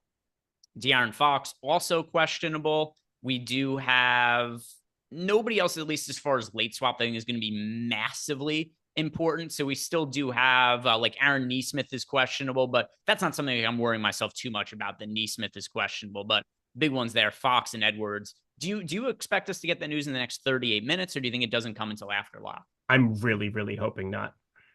We will see. I don't want it. I want Malik Monk to myself. All right. Eric is trying to keep. So you don't think Fox plays then? I think he's 50-50. I think he's truly 50-50, but now that there's no late swap, I want 2% Malik Monk, knowing that he's already a walking heat check, and then somebody that it's like, he just reminds me, I always think of Terrence Ross. OG DFS players know Terrence Ross, where it's like, when he comes in at the 6-minute mark, what your night's going to look like before anything after his first shot attempt. Like, it's either lotion play of the night or it's not. So yeah, Malik Monk will be the lotion play of the night. Like, this dude could end up winning me a lot of money, or I could be just flat out of luck on this thing, because I just think he's the best tournament play of the slate if we don't know Fox's news going into it, because he sees such a substantial jump in his assist rate that it's not even funny. You just have to get to him in a way that, like, I wouldn't want the field to be able to against Minnesota. I know that it's a very difficult matchup, but like, it's such a noticeable bump that, like, I want that to myself at low ownership. All right. This is a massively important super chat. And I hate when you say stuff like this, because it's truly not. It's truly not. Jordan, play the animation.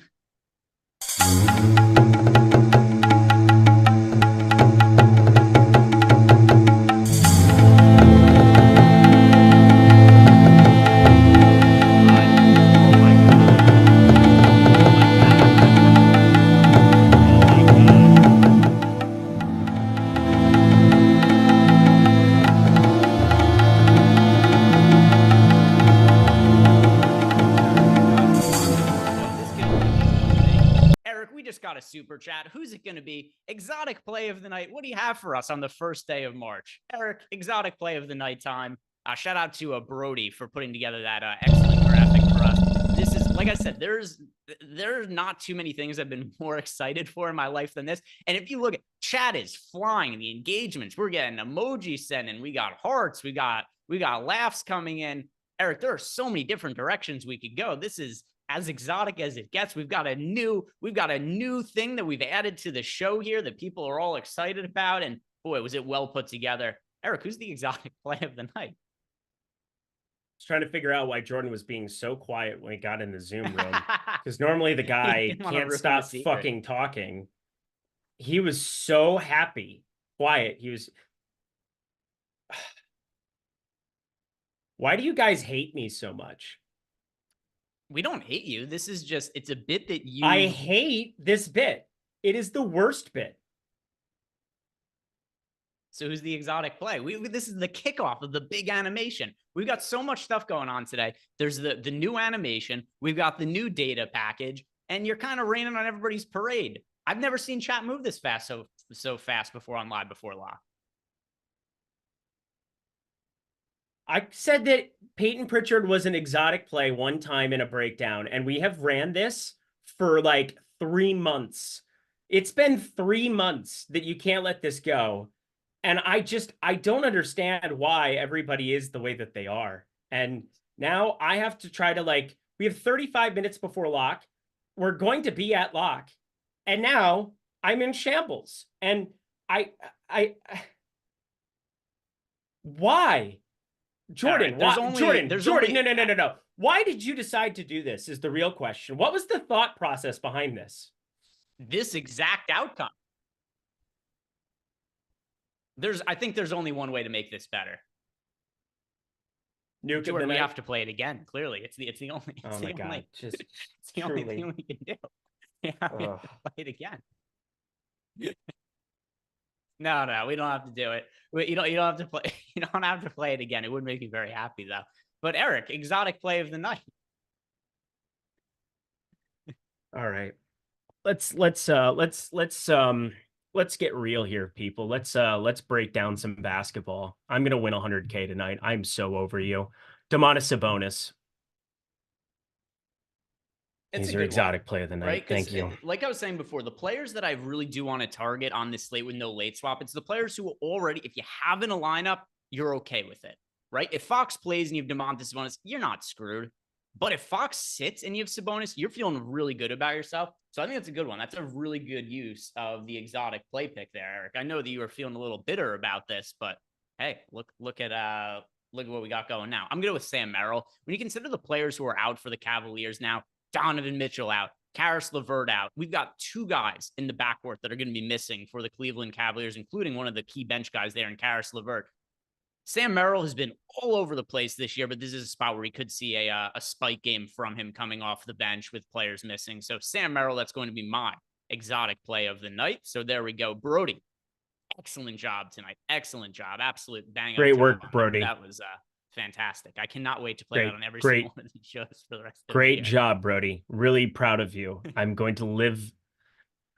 I mean, I can't.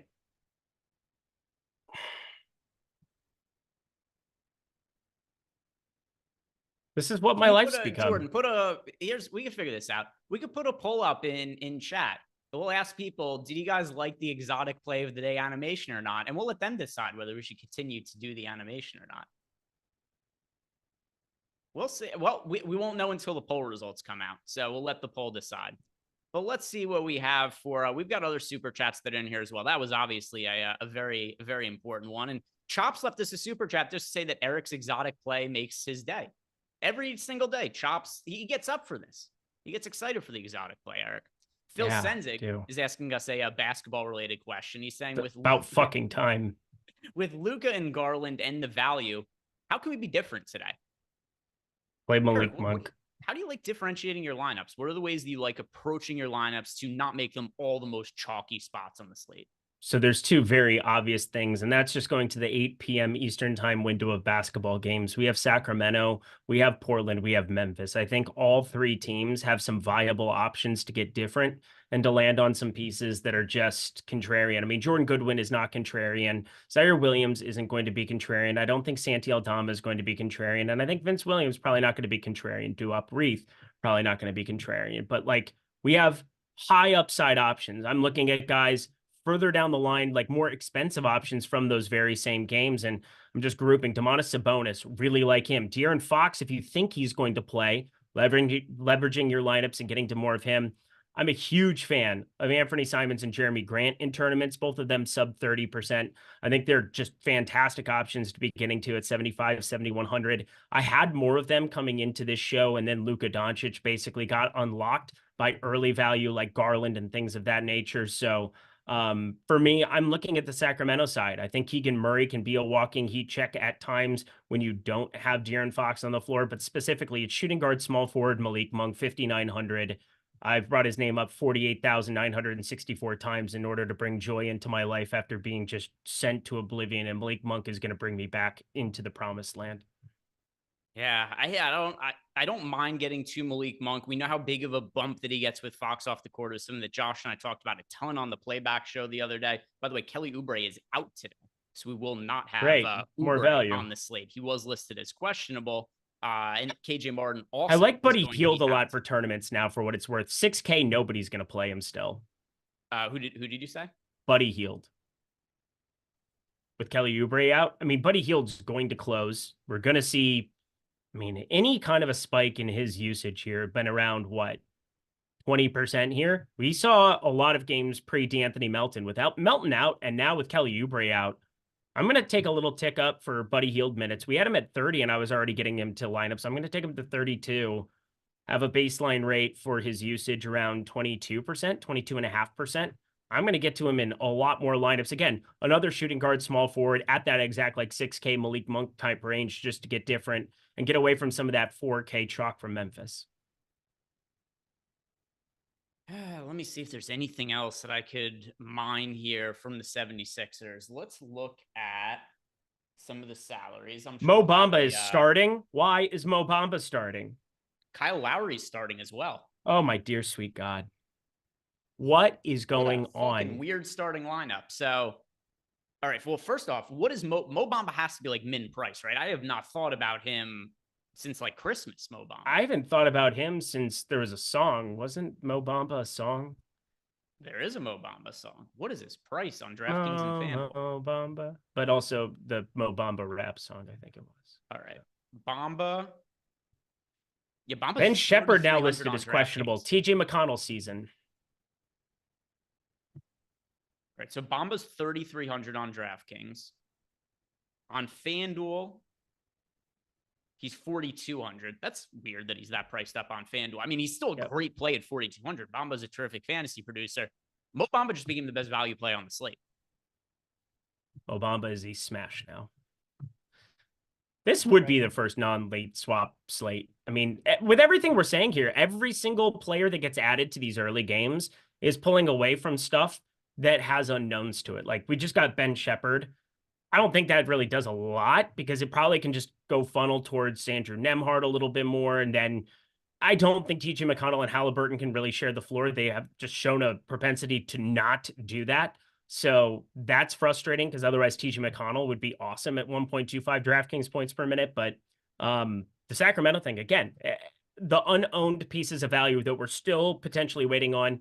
I like your call of Edwards now even more. I think Edwards is probably going to be somebody that just can fit into lineups so easily with his eligibility. Shooting guard, small forward. The reason it's so potent is you have 5 lineup spots you can play them at.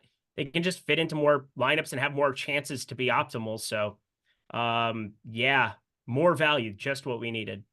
Yeah, and when the projections update, we'll certainly go ahead and look at those. But Kyle Lowry is in play now. He was not somebody I'd considered at all before, but now he's at least a viable option to get into lineups. But Mo Bamba, super high priority, really from the clouds, not somebody that we were thinking about at all now. And now he's going to be massively important to the slate.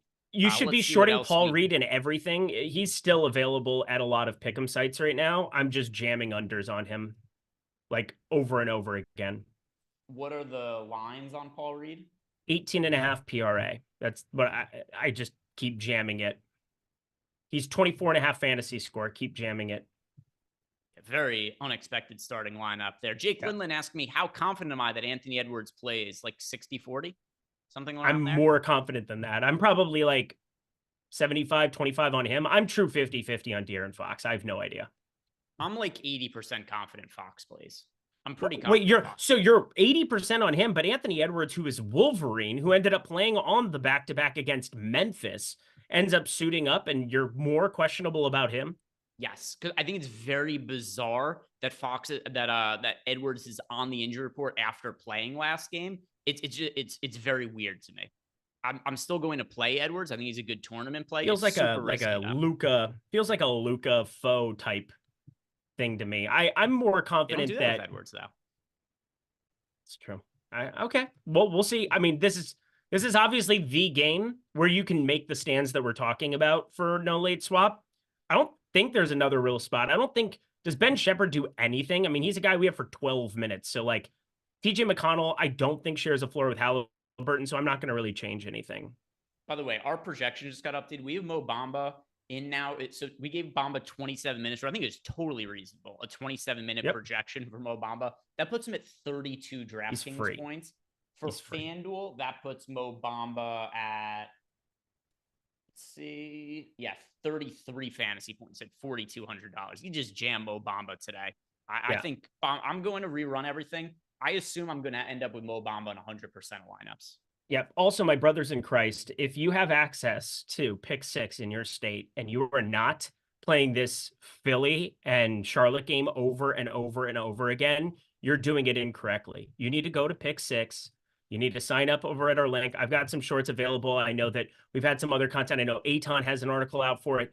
You need to go to pick 6 today because these are just like back in the day, no house advantage. These lines don't change. You have 26.5 PRA for Harris. You have 20.5 PRA for Hield. You have 18.5 PRA for Reed. This is the best pick 6 opportunity to leverage yourself against the field that's not paying attention. And trust me, there are enough people playing this in the early going that don't know what they're doing and get told a couple of plays early and just lock them in. Pivot everything you have to this Philly-Charlotte game and react to the news. Yeah, I don't have access to pick 6 from New Jersey, but I sure wish I did. So if you guys are able to play it, take advantage of it for me. It's the absolute best. Check it out. See what super chats we have that have come in. Coley Poston is asking, does Porzingis have revenge in his heart? Maybe, but it's really hard for me to prioritize ever getting to a lot of to any of the Boston guys with any kind of meaningful amount when everybody's in. So not somebody I think you should be building around in Porzingis. Do you feel differently? No, yeah, everything you said is perfect. A Wright says, just joined, but are you all a fan of this no swap experiment on DraftKings? I'm yes is the short answer. Like I obviously I've had a really good basketball season, so I'm not saying like, hey, I want everything to be changed, but I'm always interested by new stuff and see how it goes. I don't know how it's going to go until after this, right? Has the $4 filled on DraftKings, by the way? Do you know? I'm pulling it up here. I'm playing 100 in it. Close to fill. So it is going to fill, and it's the biggest contest they've ran in quite some time. So clearly there's some interest there. We got 118,000 entries just about in that one.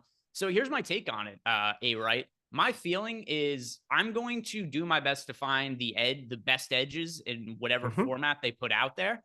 And I would like the contest to be as big as possible. Whatever gets the most people playing DFS, I'm for. I have no clue what the result is going to be until after this plays out. But the only way to know is to run the experience. It's only one slate on a Friday night, right? The worst thing that happens here is it's a disaster. People don't like it. It goes away forever and it never gets talked about again. The upside is something really cool comes out of it. And people are like, I really did like this better. And a lot more people play DFS as a result of it. So to me, I'm cool with it as an experiment. As far as whether I actually like it or not long-term, it's going to depend on how it plays out.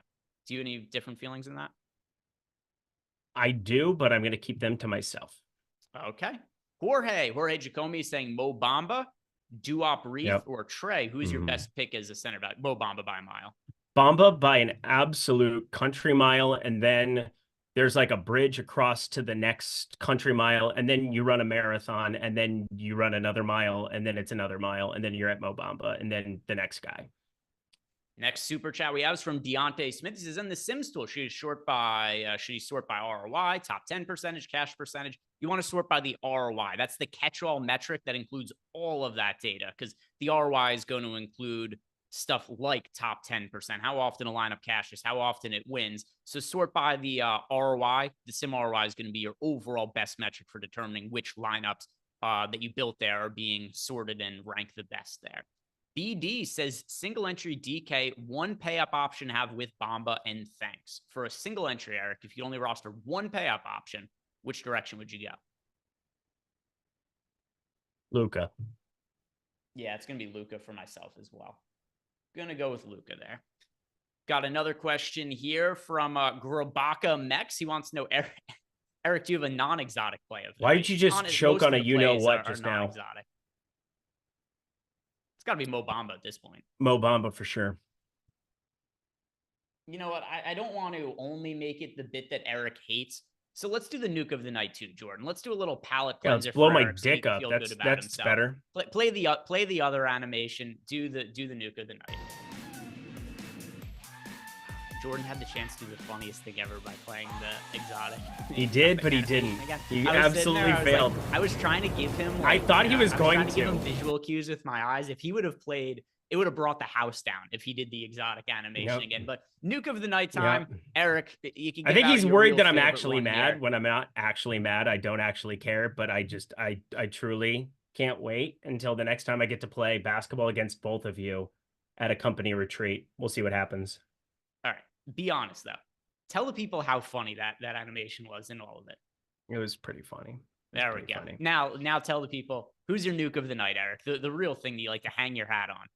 Malik Monk. There's just no way that Malik Monk is going to get any kind of attention whatsoever. You said 80% Fox, which is wild. And part of me wants to give a boost now to like some of these other pieces specifically. You know, if you don't have Anthony Edwards out there, I think Nah becomes a guy that's kind of interesting, but 3,900, not a great fantasy producer. And we have way too much good value at this point. But Malik Monk, if something happens where De'Aaron Fox is out, this guy is 1% owned now. He might even be lower than that. It might only be people who listen to this show that buoy any type of his ownership because, again, drastic difference in his rates with no De'Aaron Fox on a floor. There could be an opportunity where the game stays competitive and you just see him. I mean, he cruised last game to 30 fantasy points in 25 minutes in a complete blowout where he didn't close. Like, there is such pronounced upside. And I know the minutes have been down, but like, they've had 3 massive blowouts. They had back-to-back blowouts against Houston at the very beginning when De'Aaron Fox missed his first 2 games. And then they had the blowout against Denver. So 3 of the 7 games without Fox this season have resulted in massive blowouts. And I just keep looking at him. I'm staring at him. And he's the one guy that I trust to be a good enough fantasy producer out of any of this unknown piece of, I wouldn't even call him value at 5,900, but like, he's just an unknown piece of this slate that has 50-point upside in the event that you don't have Fox there. He's the only way this game stays close. Him and Sabonis just going completely nuclear if Fox sits. So Malik Monk, very, very, very contrarian. 28% of my lineups right now, nuke of the night. Let me check our updated ownership. You know what? Fuck it. I'm going to stick with Anthony Edwards here. I'm going to play a good amount of Edwards tonight, certainly more than what I think the field is going to play. And this is one of these situations we just don't have a lot of data to really know what the field is going to do. But my gut feeling is that the field builds lineups and just takes Anthony Edwards out of everything. I would agree see Edwards coming way lower on than what he's projected. And if everybody knew that right now Anthony Edwards was in, he'd probably be like a 20-ish% owned guy or something like that. So I'm willing to play Edwards in like a quarter of my lineups where I do think he ends up being something like 5% owned. We know the kind of upside he has. Give me Anthony Edwards at what should be suppressed ownership. I get that it's really risky and it's something that not a lot of people are going to want to take that chance. I am fortunate though. I got one question for you. I've got one question. Just could we run into a situation? I'm just staring at the Mo Bamba thing and it makes me just think about the Goga slate. Could we run into like a 24-24 split or like a hot hand approach where Paul Reed plays like a man scorned and walks into the 28-20 like Wendell Carter did the other night over Goga? So the difference is that Wendell Carter and Goga both started that game. Okay. Reed's coming off the bench. It's hard for me to go out and say like, hey, Paul Reed plays 28 minutes. Okay. Because that's kind of there's a part of me where I just keep looking at it and I'm like, do I want to get to a little Paul Reed in lineups where I don't have Bamba and I'm just going to probably play 100% Bamba. So it is what it is. Yeah, I'm gonna have 100% of Mo Bamba. If I don't have 100% Bamba, then I have like 98% or something. Yep. It'll be much closer to 100% than it'll be to 80%. Agreed. Same here. All right, I am doing an update, which should be my last update, and there won't be updates that I have to make after lock. So let's see what we have as far as the next super chats. Corey Shea wants to know any plays tonight, 3,900 and under. Yeah, Mo Bamba being the big priority. Is there anybody else that's like punt below 3,900 that you're liking for this slate? So it's relative. Seth Curry is 3,400. I definitely like him. I think that, the ownership might be there in a pretty pronounced way. Sam Merrill is 3K flat. I would say I quote unquote like him as well. There's obviously, I've never gotten Sam Merrill right, and I've got 12% of him. So I'm sure that 12% is gone because I've legitimately never rostered him to a ceiling game. And I've also never, it's just never been correct on my end whatsoever. So those are two guys right off the bat. Seth Curry, Sam Merrill off the top of my head. Let me pull up my lineups here. I'm just waiting for everything. We just got that updated 344. So I am updating that here. Yeah, I think those, I'll just keep those two and move on. Anybody else for you? Campaign, maybe? Yeah, so for me, Merrill's going to be the one. Although rerunning everything, with all the Mo Bamba now, I think that's going to really impact the other cheap guys I get to, because this was something that was so unforeseen. He's such a good value play now that, how many of these cheap guys am I going to be jamming in? So other guys like Seth Curry, because he's starting for sure. Sam Merrill, because both Karis LeVert and Don Mitchell out, puts him in play, but there's nobody's going to be a real priority for me, considering that Mo Bamba is such a dominant option on the low end now. But the next question we have here from Corey Shea, he wants to know top contrarian plays at each position. Well, I guess we'll just kind of move along from this one. Point guard is kind of clear cut for me, where I think the best contrarian option is still Luka, considering he's only 12%. Like, that's just insane to me. I'll go.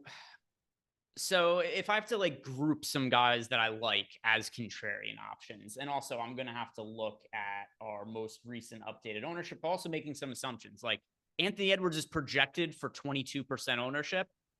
Just no chance, unless he gets ruled in the next few minutes. Yep. There's just no chance that he's 22%, in my opinion. Zero whatsoever. By the way, Aaron Nesmith will play today. Not going to really massively change the slate. And honestly, that's helpful though, because now the Ben Shepherd thing doesn't matter whatsoever. I don't even have to think about going back and looking at McConnell and Halliburton and whether they could share a floor. Like, I'm just not going to deal with it. I want to get some of these questions in Discord as well. But as far as top contrarian plays at each position, I'm going to go Luka. I'm going to say Anthony Edwards. I don't really have one at center now or anything, because it's just play the chalk with Mo Bamba. Yep.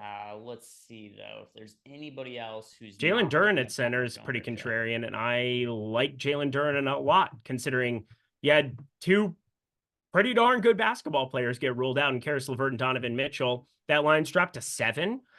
I'd be inclined to jump on the Detroit side, but probably won't because it's Detroit. And Jared Allen, pulling a lot of ownership, 7,300. Evan Mobley, 7,200. Like, they should be pulling a lot of ownership. I have no problem with that. I think the main thing I want to throw out there is that, I think there's a very pronounced upside for a guy like Jalen Duren here now that the game's going to be more competitive. They've played in big minutes in some of these spots too. 6,900 should see the floor a lot. He's 6% owned. All right, I've got lineups updated, but let me go see. By the way, it was at 97.3% of Mo Bamba that I ended up with here. Pretty good number. I feel good about that. It seems like you're playing a little bit of him. Like him and Garland, I mean, we're just kind of rotating around these guys a lot.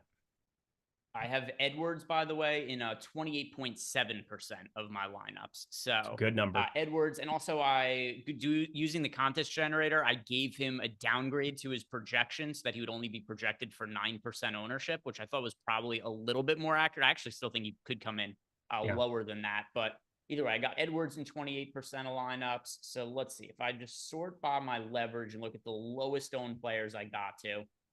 Anthony Edwards is one. Luka Doncic is another one. Buddy Hield is one, by the way, Eric. I think you'll be happy with that because you talked about him before. Yep. Those are the three. Those are the three I'm going to answer. I think Buddy Hield's a great tournament play today. I hadn't thought about him at all today until that news came out, and it's just well, Buddy Hield should close and have extra usage. Those are two good things. I also want to do a positive ROI boost here to Karl Anthony Towns in the event that we get no Edwards. So I already did that. I was going to throw that in as well. I put him up to 47 fantasy points just so that I'm getting him around 20% of lineups. Yeah, I just went and I did a 25% ROI boost, so he shows up in some lineups. I gave a boost to Sabonis, and I'm going to give a boost to Monk now as well. so that I do have some of these guys in lineups in the event that those players get ruled out there. But also I'm not going to take Edwards out, and Fox I'm going to have minimal exposure to, though. But that's mostly because I just don't think he looks great even if he plays. Yep, I get it. Next super chat here. It is from Mr. Biggs. Top 4 cash game plays minus Mo Bamba. All right, top cash game plays minus Mo Bamba. Garland, Allen, Mobley. Goodwin. Go ahead. Goodwin, 100%. And yeah, those are your 5 in Bamba. You're playing those 5. Agreed entirely. Next question, Anthony Maselli. Favorite play per position on DraftKings, but we can't say Mo Bamba or Sam Merrill. All right, so starting at point guard for me, my favorite overall point guard on the slate is going to be Jordan Goodwin. Oh, well, it's very close between Darius Goodwin Garland and for me. Can't go wrong with either of them. Garland. Shooting guard. Who's your favorite overall shooting guard, Eric? Yeah. Let me freaking double check to make sure. Am I getting to Zaire Williams the most still? It's Vince Williams for me. Vince Williams for me. How about small forward? It is Buddy Hield.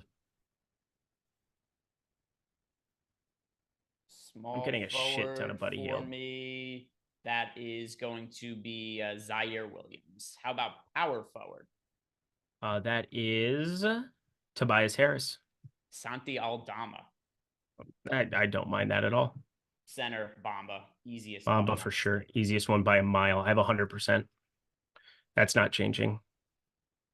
Right. Upload these lineups now. And now we've got, oh, by the way, I forgot. Anthony Maselli, we're idiots. Anthony Maselli said no Mo Bamba. So not Bamba at center. Who do you go with? I don't have. You're playing Bamba at center, and then your other center is Jared Allen. You're playing Jared Allen as your other center. Evan Mobley for me, but yeah, also Jared Allen, pretty strong option there. Jay, thoughts on Tobias Harris? Is Tobias Harris making his way into your final lineups here, Eric? Right here. Yeah, I said he's my highest owned power forward. Yeah, Tobias Harris, really strong option. This is a super chat that he asked, so. Oh, I love it. I love it. We got there. Yeah, Jay, I think Tobias Harris was already somebody who was certainly in play, but now you've got the added element when it comes to Tobias Harris, where we've got a weird starting lineup for the 76ers. He's definitely going to be one of the staples that we could feel good about getting a healthy amount of minutes, assuming the game is competitive. And then on top of that, also no Kelly Oubre. That does add some extra usage to the starting lineup because Kelly Oubre is one of the only players on the Sixers roster that's able to score, that's healthy right now. Let's bang out some of these questions that we have in Discord so we don't leave these ones hanging. But we've got one here from LeGrew. He wants to know, who's the Amber Heard shit the bed play of the night? Oh God, he's gonna ruin us. The one who's most likely to ruin us is clearly Anthony Edwards for me because I have him in a chunk of lineups and he might not play. Yeah, that is definitely probably Malik Monk for me, probably too, because of how much I've actually said his name out loud on the show. Next question is from Mr. Cool Cam. He wants to know our favorite players at each position on FanDuel. That is Darius. Do you have FanDuel on? So now I can just read it off. Go ahead. I didn't play FanDuel today. Darius Garland at point guard. At shooting guard, that is going to be Vince Williams. At small forward, Zaire Williams. At power forward, Jared Allen. At center, Evan Mobley. Also, shout out to Duop Reef, who projects really. Oh, I forgot about Mo Bamba as well. But yeah, so if we're including Bamba for this, Bamba at center, but then also shout out to Duop Reef, who is projecting much better on FanDuel than DraftKings. Although with that said, you could really just play Bamba at center and feel pretty good about yourself. Kraken Tiles. He just wants us to play the exotic play of the night animation. Not quite this time because we're up against the clock, but and then Kenny Wayne also asked for the exotic play of the night. By the way, this keeps happening where it shows all my notifications out of order. Super annoying. Oh, yeah, I'm so annoyed that you're annoyed today. Oh no, that's terrible. Well, I want to make sure I answer all of our customers' questions. And well, no, that's good. But I'm just saying, I love that you're annoyed because you deserve it. You absolute mean human being. All right, Eric says our customers' questions don't deserve. That's not what I said. Paraphrasing. Actually, no, that was just you lying. That's what it was. It was me reading between the lines. Hem Downstairs wants to know our favorite play for single entry. Luka Doncic.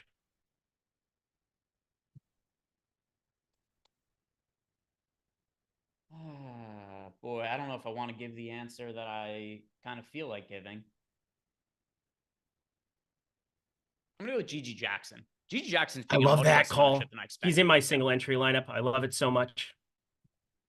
I was thinking about answering Anthony Edwards, but I know that's very risky for a lot of people. By the way, I am playing Anthony Edwards in single entry, but I'm going to go with Gigi Jackson. I think that's one that people will feel a little more. It'll be easier for them to stomach. Gigi more Jackson. Palatable, if you will. Yeah, it's more palatable.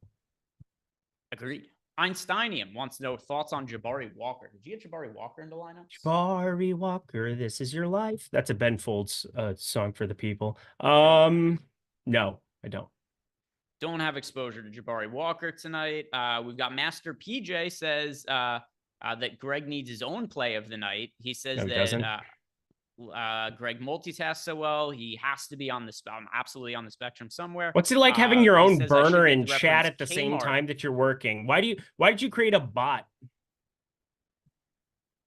What's that? I hope the FBI arrests you across the street for being mean. I don't understand this reference. So Master PJ said Kmart 400 Oak Street. No idea. I don't get the reference. Sorry, Master PJ. I'll look it up afterwards. Kenny Wayne once again after the exotic play of the night. Rico Rod wants to know our FanDuel priorities for the 76ers. Yeah, Mo Bamba, Tobias Harris, and Tyrese Maxey. I'm like the lower end Kyle Lowry, but the real priorities, Bamba, Maxey, and Tobias Harris. And then Rico Rod says for a FanDuel single entry, Goodwin or Lowry. That is Goodwin over Lowry for me. How about yourself? Goodwin over Lowry for sure. Let me make sure that there aren't any other questions in here that showed up out of order. All right, cool. We got all of those. Let me go and look at this. Oh, yeah. Here we got a super chat from Anthony Maniaci. Apologies. I tried my hardest. Okay. Goodwin or Zaire Williams for the last spot? I prefer Goodwin. I prefer Goodwin as well. All right, so we've got a few minutes to go here. Are there any accommodations you're making to your lineups last minute to account for the fact that De'Aaron Fox and Anthony Edwards are both questionable still? Yeah, I got like 5% Sabonis. I got 30% Malik Monk. So that ended up going up a little bit here as he is 1% owned. We'll see how bold strategy, Cotton. We'll see how it works out for him. Obviously, there's a lot of ways that you can get leverage on a slate like this with pending news. For me, I think the Gigi Jackson call, because I mean, again, I don't know what the starting lineup. Memphis has had more starting lineups than any other team in the NBA this season. There's no guarantees of anything that you get with Memphis. So I think just being overweight to some of the lower owned pieces there, getting to a Gigi Jackson who was questionable most of the day. Those are the kind of things you want to be contemplating right now. We did get one final question from Ethan7 in the Discord channel. He wants to know, Eric, who is the throat-soothing play of the night? Who is going to so we're going to get fucked early by somebody, and who's going to come from behind and save our lineups late? It's a lot to process there. Malik Monk. There's a super chat, I think. Another super chat just came in. Super chat. I think we answered it. The Goodwin or Zaire Williams, we answered that. Thoughts on Tobias Harris? Which one did we miss? Oh. That was very inappropriate. Oh, my bad. My bad. It is, nut on your chin. Hey, Eric, who's the nut play of the day? And who's most likely to explode in your lineups? That's Edwards for me. I have two minutes before I get to enjoy 36 hours of peace before I have to do this again. So I'm going to enjoy it. Or I guess 48 hours. That was terrible math. No, you get to... I don't see how... I can't wait to see EMAC. I can't wait to see EMAC. My guy EMAC, who... I can't wait to do a show with a 148-year-old man because of the way you have made me feel during this show. All right. I mean, if you enjoy doing shows with less views, I mean, sure, whatever. But holy shit. I know some of my friends have to catch strays sometimes, but oh my God, we got a super chat last second here from CJ the Great. $9,600 from Barnes. What are our thoughts? God.